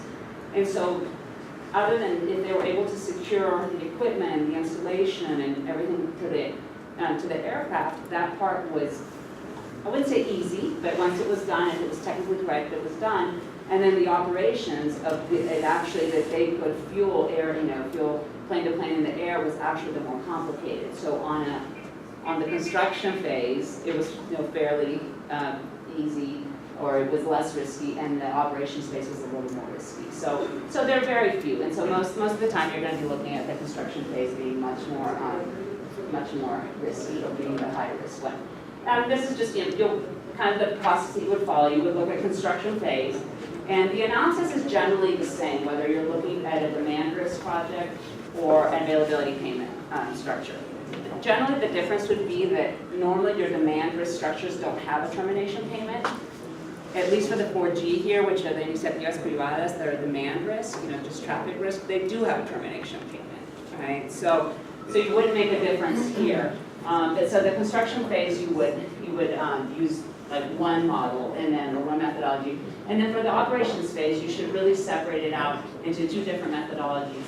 One, if there's traffic and volume risk, the things that are more important, and then the other one if there's availability payments. Like I said, the one that was designed right now, that's being used right now here, is a hybrid, and we're eventually going to try to take it out and separate it so that when you do get projects that aren't 4G, that you pick the right methodology with which to look at it. Laura, I have a question. When you say that the ramp up is 5 or 6 years, Yeah.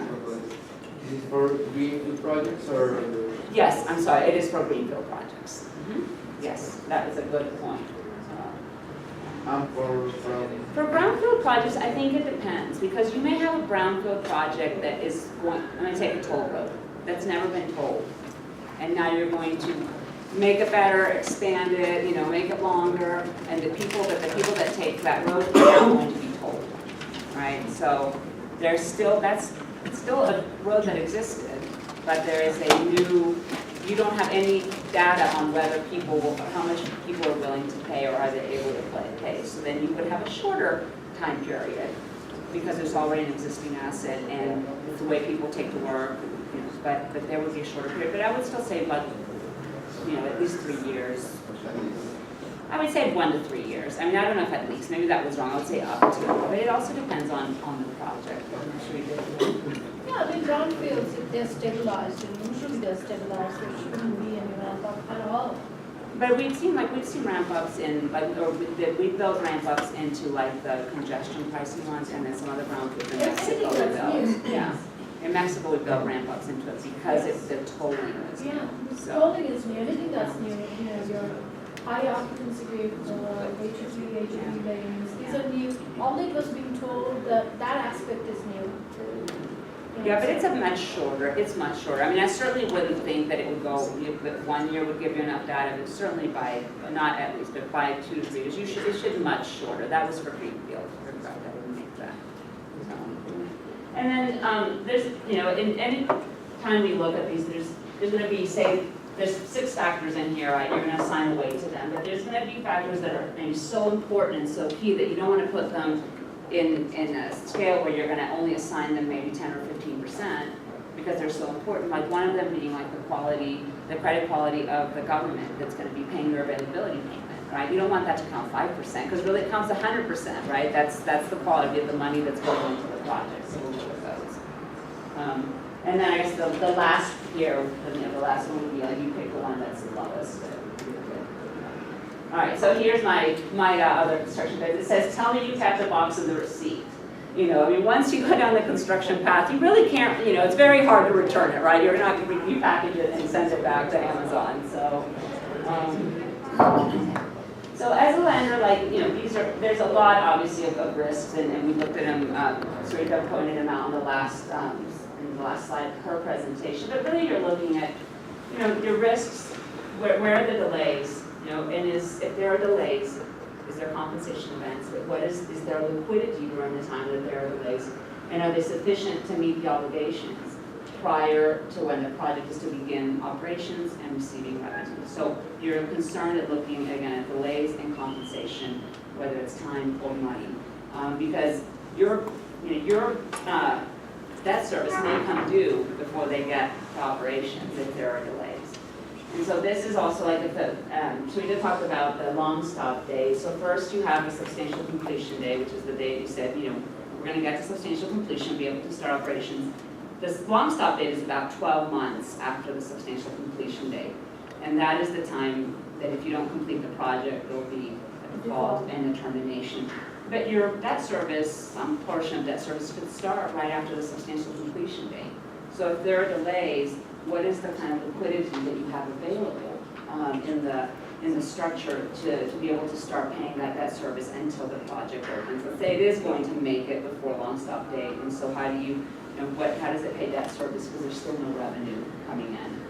And then the other thing that is one of the concerns too is if there's a contractor replacement. And why that's important is, I mean, if there's a contract replacement, it usually results in just higher costs for the project, and who's going to absorb those costs? And because the construction needs to keep going, right? So is the government going to put up those costs? Because re-tendering usually means delays and higher costs, right? Nobody, again, I think as I said yesterday, nobody wants to take a project that's half-baked, and so it results in delays and higher costs. And you kind of get back to the same issue of if there is a delay because of that, which depending on the complication or the complexity of the project, how are you going to get paid, and what type of liquidity and compensation is in the project agreements and in the financing agreements or in the EPC contracts in order for you to get your money on time and in full. So the construction phase credit factors. I think one of the first things you want to look at, and it's not in here, but Alberto had talked about, we talked a little bit about yesterday, and it's not here, but look at like what the skin in the game is. What's the distribution of debt to equity? Again, you know, if you have debt to equity of 80-20, 70-30, 60-40, you have some good skin in the game. If it's Now, Alok and I talked about yesterday about a project that I think has about, 95 to 5%. I'd be a little more scared, but you have to look at why. It's not just the it, but the why. But that's, again, kind of out of here because it also gives you a sense of the skin in the game and how much the sponsors and the project is willing to keep working things out if things were to need to be renegotiated. The other thing you should look sort of a more formal now is the distribution of risk between the public and private sector parties. And you would pull out the graph, the table that Sarita showed several times, and just look at how are these risks distributed in this contract, and this is for the construction phase. What's the private sector taking, what's the public sector taking? If it seems out of line with sort of global best practices, look at why or how it differs and what kinds of more risks then are you as a lender being exposed to. Like if it's more private sector, like some of the things are here, what are the things that you're taking as a lender or that may be a risk, and then you would know how to mitigate that. I had another one that I had made that we had made at the team that looks a little different, and it just, but you could use this, and I won't read it to you because you'll get this. And it just talks about generally these are the ones retained by the private sector, these are the ones retained by the public sector, and then the ones that are shared. I think the one Sarita showed is more specific, but I think they both work. So in terms of construction complexity, you want to look at geological complexity, technological complexity, and design risk. I mean, geological complexity, I think it's kind of self-explanatory. And I will say that we've developed, and even the rating agencies have something that says this is low risk, higher, highest, right? That we have 5 or 6 categories. It's too much information to put up here, but generally that's how you would rate it. You have your factors, your variables that say this is a low risk to high risk. The geological complexity would be just what is the geology in the area where there's construction? How large is the area? Is there issues with the soil? Is there and if it's a very large area, are there different types of soils in the area? So if you have a project where the area is very small and the geology is well known and there's been a lot of construction and there's no issues with soft soil or things that collapses, then that will tell you about the types of complexity. Because if you have a very complex project, you may need very specialized equipment. And that goes into technological complexity as well.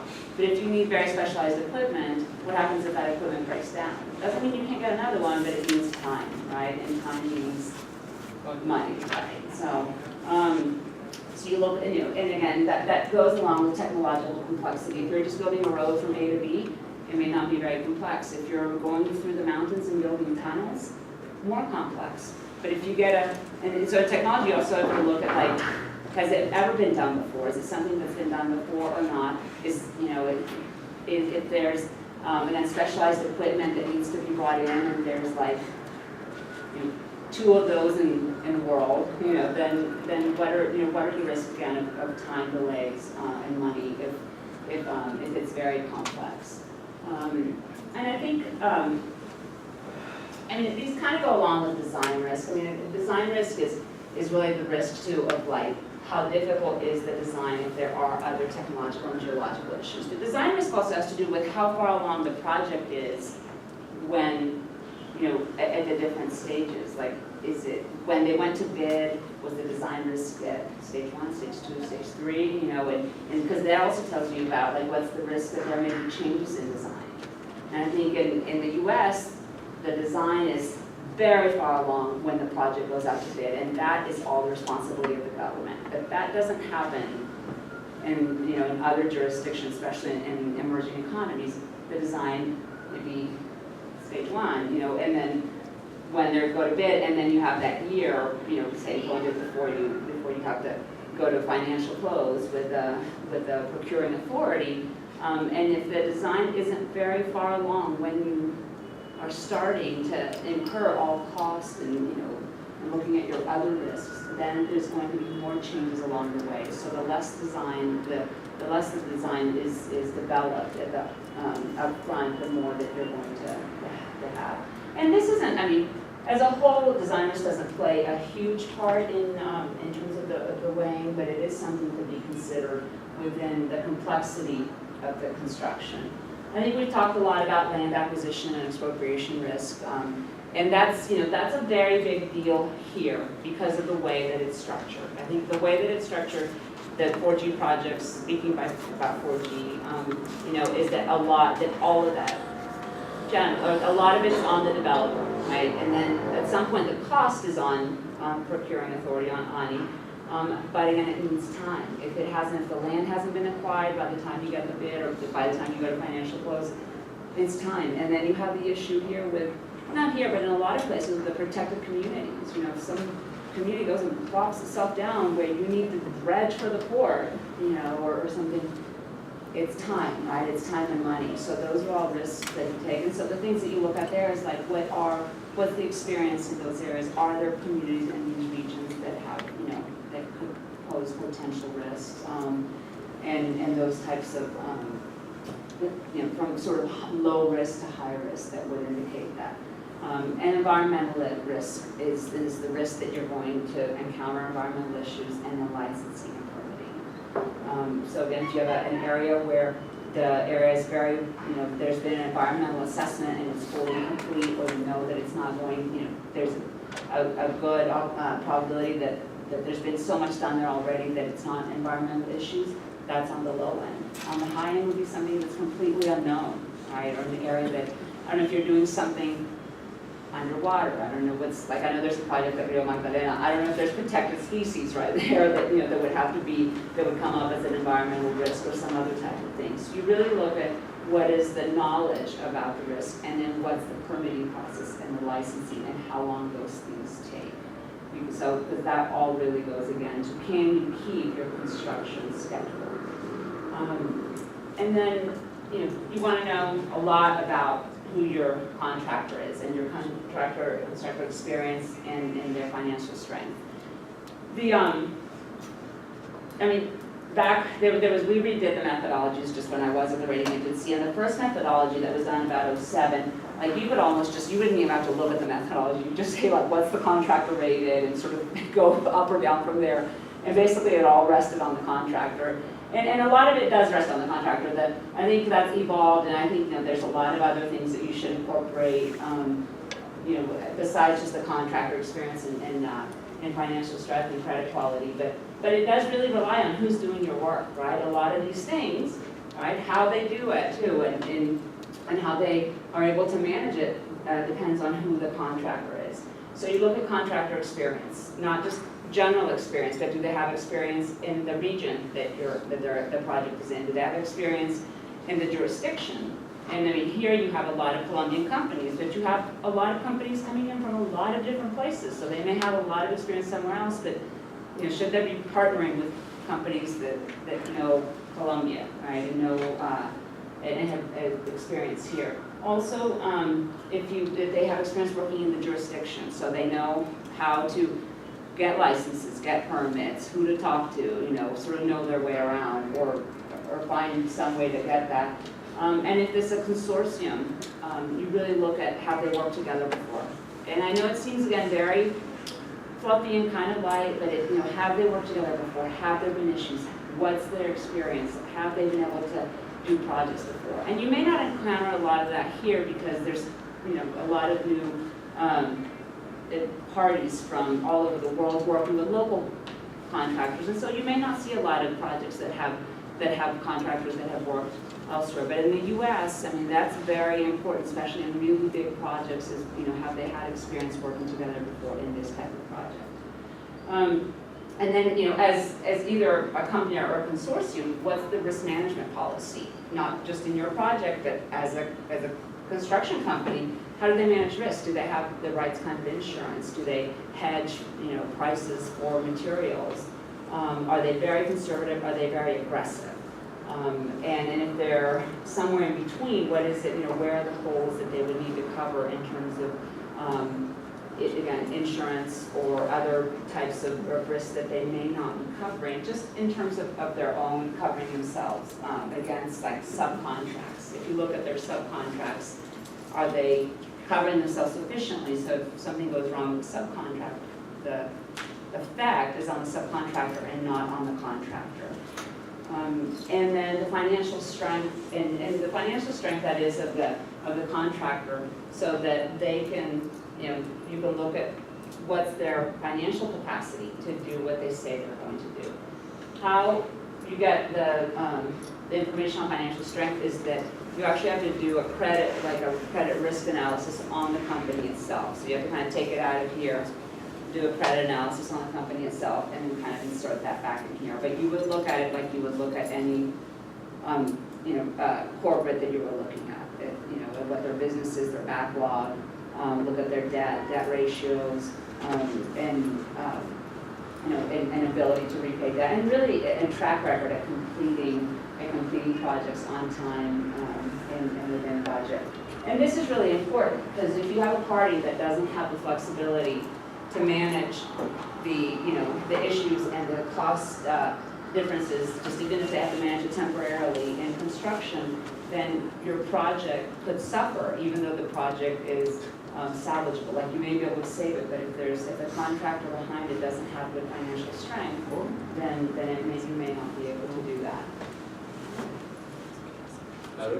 If the contract is not salvaged, what would happen then? Like, would be like opened up for another SPV, or? Right, so if the contract goes south and the contractor's in default and there's a contractor default and the contractor and the sponsor step out, then the government would have to, one of the options is for the government to retender the contract.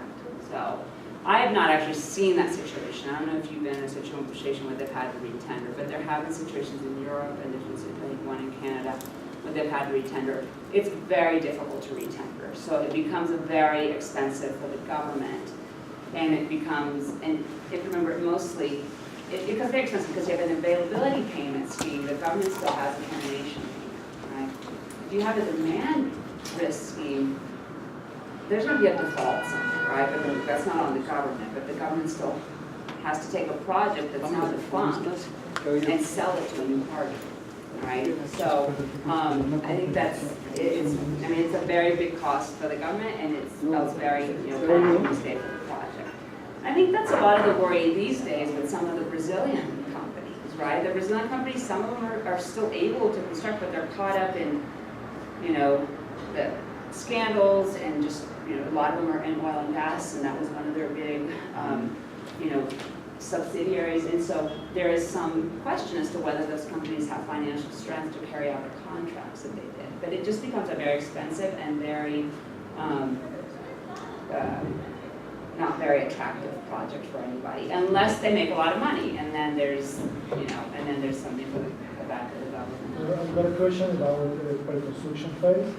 If you have prior design and final design report, how do you define the material change, or can I find some metrics, some standard metrics to measure it, or it depends on the independent engineer report?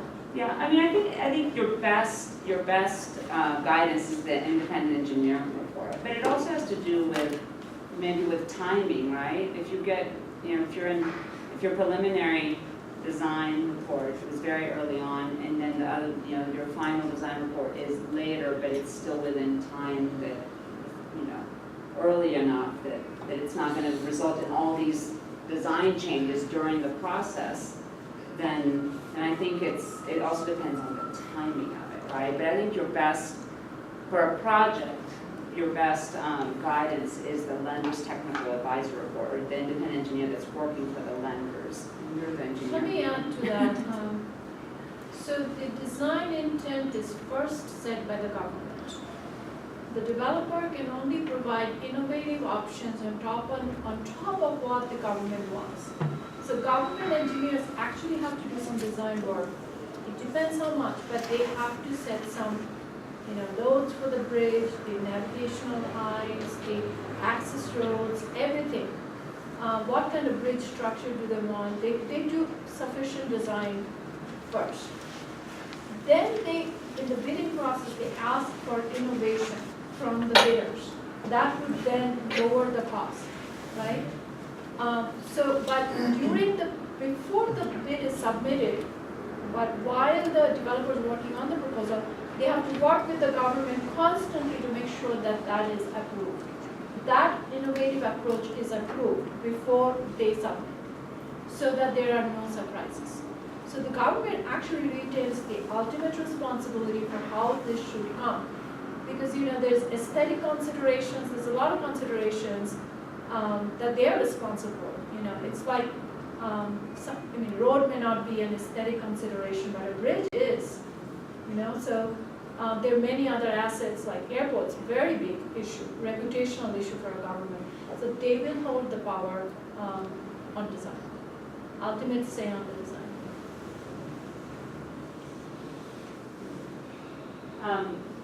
Okay, so then we really look, the next thing we look at is the construction contract, or the EPC contract, and then the budget, and that's built upon. And one important thing is the financial margin and the budget and the contract price. Like if the contractors, if they're building experience, they should know there is no construction project that's not going to have changes, right? And then changes mean that there's going to be some cost overrun over what you thought. So the contingency that's built into the EPC price and their budgeting and how that's built in is really important, because contracts that are really tight, what's going to happen is that they're going to, if they go, there's no flexibility. So if it goes, there's some cost overruns over their truly expected cost, then you're back to relying on this, right? But if they have good risk management, they'll look at the profit margin and the contract price and build in the margins there for changes in for some costs that may be over what they expected. And I had some notes, but they actually didn't print as to how much it was. But I think it's I can pass around, but there's different financial margins that are considered good and considered like super strong or moderate, but it depends on the complexity of the project as well. If you have a very complex project, you should be building in more into your financial margin. If you have a very simple project, there's no need to sort of have your money or your commitment laying around if it's not going to need it because it's a very simple project that you've done many times. Same for like the margin for schedule overrun. Is the contract done? Do you think the project's going to take 18 months and it's, and you set the contract at, 20 months? Well, that doesn't give you a lot of time to get to that substantial completion date and then the long stop date. So it's really important that in the EPC contract, the contractors have looked at what it is that could be the time overruns and schedule overruns, and that they build in contingencies. And it seems like a good contract for a moderately simple project or an average is about 12 months that there should be building into the margin for the construction to be Yeah, completed. this is an example. The long stop deadline for construction is set before for the contractor is set before the long stop deadline for the developer. Okay. That is Yeah. additional margin. Yes, that's right. That is, so this is for the contract. And then is there additional liquidity to cover schedule overruns? Right? So again, if you go over the schedule, if construction runs over the substantial completion date that you're not to your long stop debt, what is the additional liquidity? And that's your liquidated damages, any kind of lines of credit or contingent equity that you have that would be used to cover the liquidity needs that you need, or liquidity that you need when there is no money coming in because you should have already been or you expected to be at operations. So, if you have very low liquidity, it's bad, obviously. And if you have a lot of liquidity, then it enhances your project. And so the average liquidity for an average complexity project is about 9 months or so. And you see a lot of 12 months, but I think for the true average in the middle of the road is about 9 months. I know we only have about 10 minutes to run through a a lot of stuff, so I feel bad. This is just, if you remember where I said there's some factors that are more important and you should never put them, where you're weighing, giving a weight to them because they're important, one of these is the sponsor's credit quality in construction if there is a high dependence on the sponsor. And if there's a high dependence on the sponsor for contingent equity that isn't backed by line of credit, or basically, for the contingent equity to have to be used for coverage of cost overruns, or if there's a high dependence on the sponsor for like the constructor performance, if they're somehow backing them, if they're backing their performance, then the sponsor credit quality, like if you have OHL as a sponsor, that is really important because what it does is it sets a cap on their construction-based credit quality. And construction companies aren't generally rated very highly, so that's why it's important. If they were rated very high, you would say, well, they're great, it doesn't matter, my project may not even get there. But if most construction companies are rated right below investment grade, and in that category, right below investment grade or a little below. So, and so the more that the project and in the construction phase takes the sponsor out of it, like if they have their contingent equity backed with letters of credit with more highly rated banks and counterparties, then you take the sponsor out of the picture. But this is one of those things that if it is in the picture, then it would cap your rating. So it could cap your rating. Like, given the fact that you already work for a rating agency, do you know why do these companies tend to have like lower rating or low? Yeah, I mean, I didn't rate construction companies, although I looked at a lot of them in these projects. I mean, they're usually, there's a lot of competition, right? The cost overruns in construction are very high, right? And there's a lot of volatility in prices of the inputs, and they're in the backlogs. I mean, a lot of it goes on backlogs, and so procuring for projects, and trying to get projects in backlog is always it's always ongoing, and there's so much competition that the backlog isn't enough always to get them to investment grade.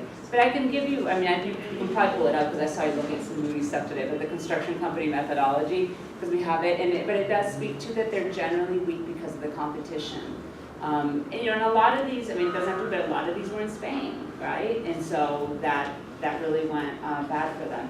And then if you look at the concession companies, they're construction companies, right? And so what the concession companies do for the construction companies is it gives them security in cash flows. Like if you look at the OHL rating is highly dependent on how much money they're getting from their concessions. So because it gives them a stable cash flow, where in construction you're like this, right?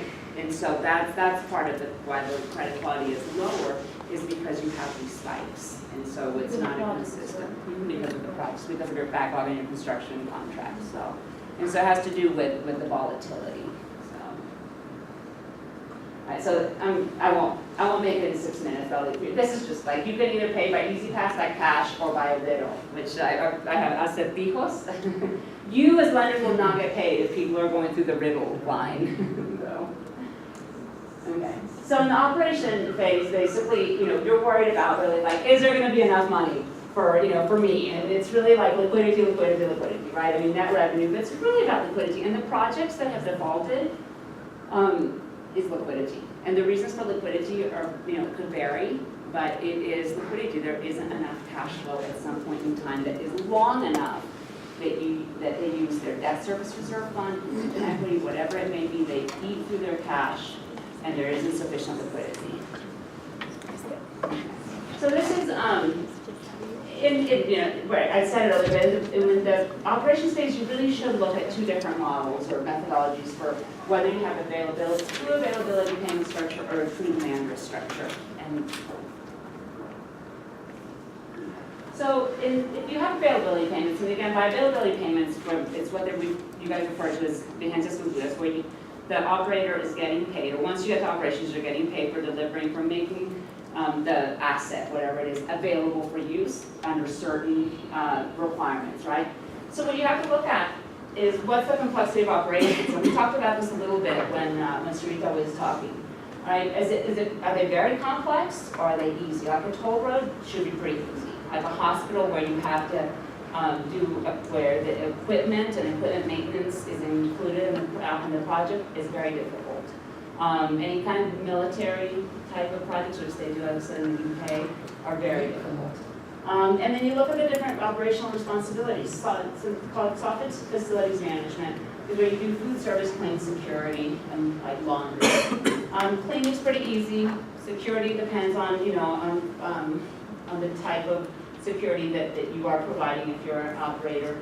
Believe it or not, food service and laundry, like in a hospital, is very difficult because of the, you know, the delivery of what you have to deliver at what times and what time intervals, and so all those, it's actually very difficult for the operators to meet standards in those, although it doesn't seem like it would be, those two actually complicate, and food service and laundry complicate the ability, you know, to meet the expectations of the operating responsibilities. Hard facilities management is usually fairly straightforward. You know, it's maintenance, it's small parts replacement, painting, or maybe life cycle management is, you know, over the 20 or 30 or 40 years, what is your schedule and how are they going to pay, which comes down here, for replacement. Like if you're in a building, it could be elevators, it could be escalators. You know, if you're in a toll road, street paving, it's a little less difficult to budget. But, you know, what is that life cycle management? Where do the spikes come in? And, you know, what is the plan to manage that? And I think I mentioned yesterday that, you know, this is all kind of a projections, and just now, really the projects in the UK are at that 20+ year point where they said, how badly did we get it wrong, you know, and how we were going to spend in life cycle. And I have 2 minutes, right, Marcela? Does that other meeting start in 2 minutes? Well, Can you check? I checked, but we are not sure they are ending one meeting. So Okay, so I'll just any take 5 more moment, minutes and, yeah. It's and not I'll that, leave. Four it's minutes. not that. At 4, okay, so. 4. Okay, 4. And I'll just, but anyway, so, and then we already talked about the demands on performance requirements. If they're very stringent or if they're very doable, and, you know, and what are the deductions and points that you would have that would make you lose revenue. Now, in this, we did mention before that there should be a limit on how much can be deducted so that the model can be planned. If you wanted to stress the model, the financial model, you can do it at the, you know, at the maximum deductions. And for in the 4Gs, it's 10% of your monthly revenues can be deducted for non-performance, right? So you would be able to model that. The other thing you look at here is contract arrangements. Within when I say contract, it's the project agreement. And then, I'm sorry, no, it's the contracts, the subcontracts, I'm sorry. And then your plan for operating. So most P3s have subcontractors in them. I know they don't here, but most of them do. They subcontract the facilities management, which is the hard FM and the soft FM, and life cycle management. So then you want to look at what we called yesterday, like what do those contracts look like and what's the back-to-back? Make sure that they reflect what the project agreement says that the SQB has to do. And that there's cushion between when, you know, a contract with a subcontractor would have to pay liquidated damages or be terminated, and then when the sponsor contract, when the SQB contract has to do the same. But they have to reflect the same things that is expected of the SPV. I can't run through this in 4 minutes. So, you know, you have to look at, you know, budgeting versus real cost. And I think that the important thing here is that you look at the type of project that you have, and that when you talk to them and look at how they're budgeting, that it's, for example, like if you have something that's just inflation-based across the board, that makes for a very weak prediction, right? Because labor costs are going to grow differently. You know, input costs are going to grow differently. There may be, you know, other types of materials costs are going to grow differently. So it is much better to have the, you know, separate, where needed, separate adjustments for cost projections than just inflation, for example. And the other thing I talked about here is that you really should have time periods where there are when there's benchmarking for certain costs. So you do it at the beginning, and the contracts in Canada and the ones in the US, I don't remember, like Long Beach Courthouse, but they benchmark it about every 5 years, I think. right? You look at benchmarking for certain costs that make up your bigger operating costs. So then the government, then you negotiate, or the operator negotiates with the government or the SPV to bring those costs to an adequate amount that is going to cover their operating costs. And then here, you know, again, if you have subcontractors, experience and financial strength, then you see that the financial metrics here really have to do with cash flow. There's no big, in this one, that's availability of payments, there's not a debt load. It's not like debt to revenue or, you know, debt to EBITDA. Because you know the debt information, it's highly leveraged. This SPV was built just to issue debt basically and do the contract. But what's important to you to get paid is cash flows, and that there's enough coming down in the waterfall to be able to pay the debt service. You want to look at average annual debt service coverage, the minimum, where does the minimum hit, you know, what year, under what circumstances. And the break-even analysis tells you, I mean, what you would do is stress revenue, but also stress costs. So that so you know how much flexibility or resiliency the project-based case has before there is zero money to pay the debt service. So the notching factors, which are these factors that are outside of what you should be weighing, is the credit quality of the sponsoring government, so the quality of the money that's coming down to pay, right? The availability of payments.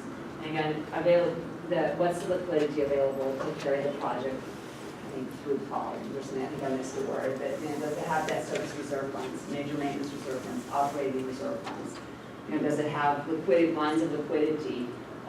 Because most projects are going to go through, you know, 30 years. They're going to go through dips, and what you want to see is that they have liquidity in place to be able to make it to the other side.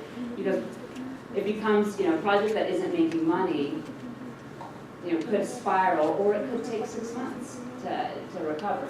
I know that there's some things that happen here, but for example, there's a road in Mexico that goes from Monterrey to the Texas border, and it's done by the state government, but it had traffic that was above and beyond what you would imagine until Mexico started experiencing some of the problems with the narcos, and it's that northern part of Mexico, and within like 4 months, traffic dropped 40%. All right, so they started eating through their reserve funds. They ate through almost everything they had, and the government actually put in some money to get them to the other side. And then it stabilized, and it stayed at much lower debt service coverage levels, but it stabilized where it was covering their operations and their debt. I mean, with very low margin, but it stabilized. And without those liquidity in place, it would have just gone into default. Right? So it's important to have any liquidity to take you through about 6 months to a year of possible contingencies. So if you had a project that was totally demand risk, and you have not, I don't think you have any here. I mean, you don't have any in toll roads, but I don't know if you have any in other sectors. But this would be, you know, toll roads, it could be your ports, it could be airports, depending on how they're structured.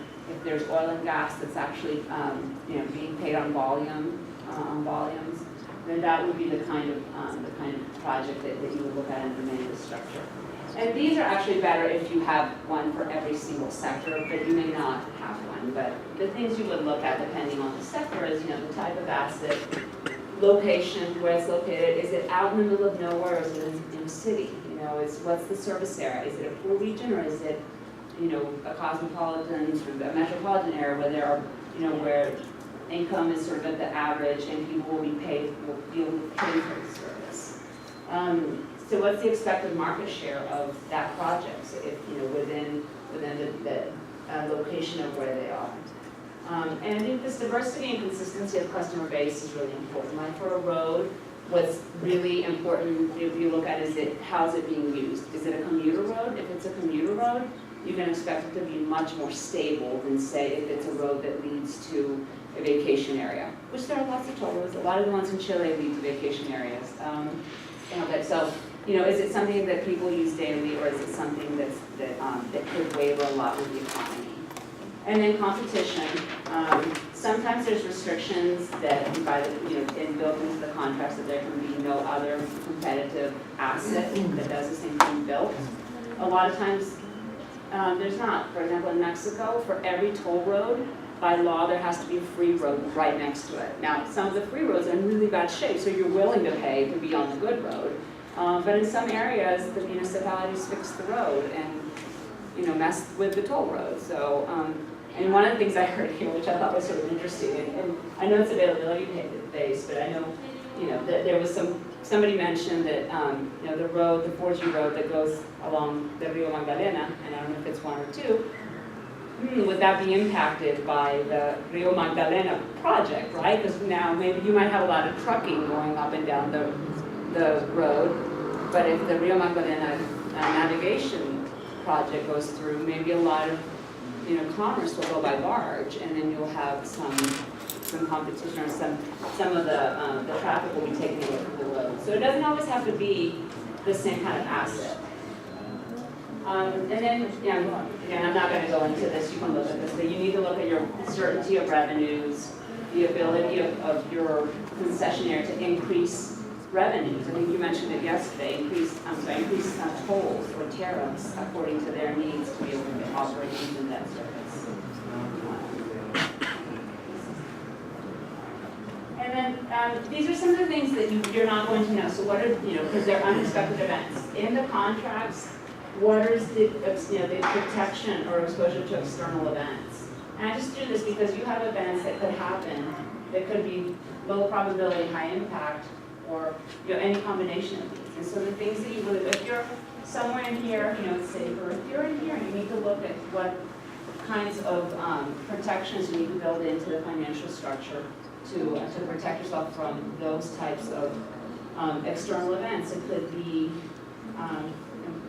this probably is, most of this should be covered by the government. If there are strikes or other disruptions in service, how does that get covered? Remember, you're in operations. And so does the government cover it? Is there business interruption insurance? How are you going to get to the other side of that? And since we haven't been kicked out yet, I'll tell you, one of the projects that we did was in a liquefied natural gas shipping container ship. And it was a pretty easy. It was a brand new vessel, and the shipping liquefied natural gas is not that difficult. Apparently, I didn't know very much about it. But one of the things we looked at is what are some of the accidents that they've had. And we looked at accidents over the last 10 years, and the probability was very low, but the impact was very high, right? Because they would be out of service for anywhere from like 6 to 18 months. It could be depending on what happens to the ship, right? So nobody had thought about it, but we were like, yeah. And unfortunately for this company, we were like, I know it's bad because it hasn't happened in 4 years, but there was one last week, And so there had been an accident and so for the project to be, it's comfortable for the lenders. The company actually acquired business interruption insurance that went out 18 months, which they had not had.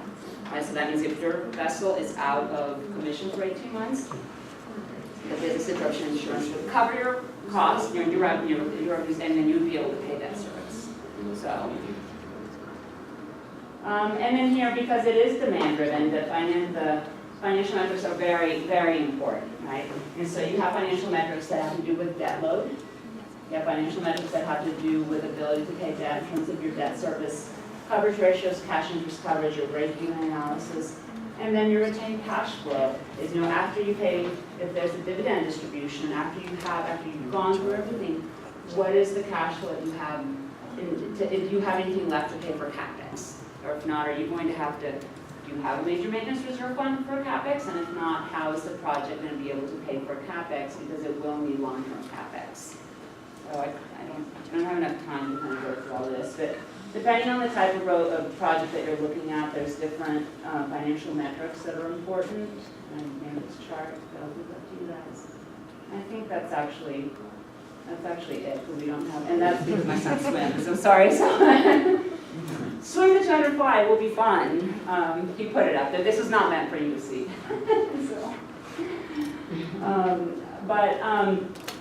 So, I mean, I went through that very quickly, but what, you know, again, what you would do when the people in credit notice is you create, you know, a level of like descriptions of what is, you know, what is good, what is bad, what is ugly, kind of, or what's moderate, you know, and you score it, and then the scoring gives you the risk score for your project. And what you do is you do it relative to other projects, right? Because maybe a 5 by itself doesn't mean anything except you know it's in the middle. And then you look at it relative to other projects and decide, you know, the type of risk that you're able and willing to take. You know, at some point, I don't know if we can, you know, if it gets more in depth, we can look at the one that was done for the credit team, but it does actually have a score that comes out and tells them on a relative basis where this project is and where the risks lie. But those are the factors that you would look at. That was very fast, but those are the factors that you would look at if you know, to look at credit risk. Any other questions?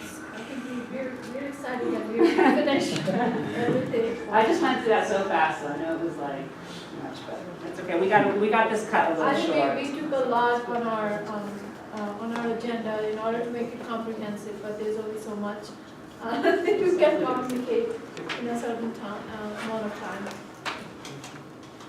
But we would really like you to fill up the sort of a form in terms of just your thoughts on what is helpful to you. So that would be helpful if you can hand it back over to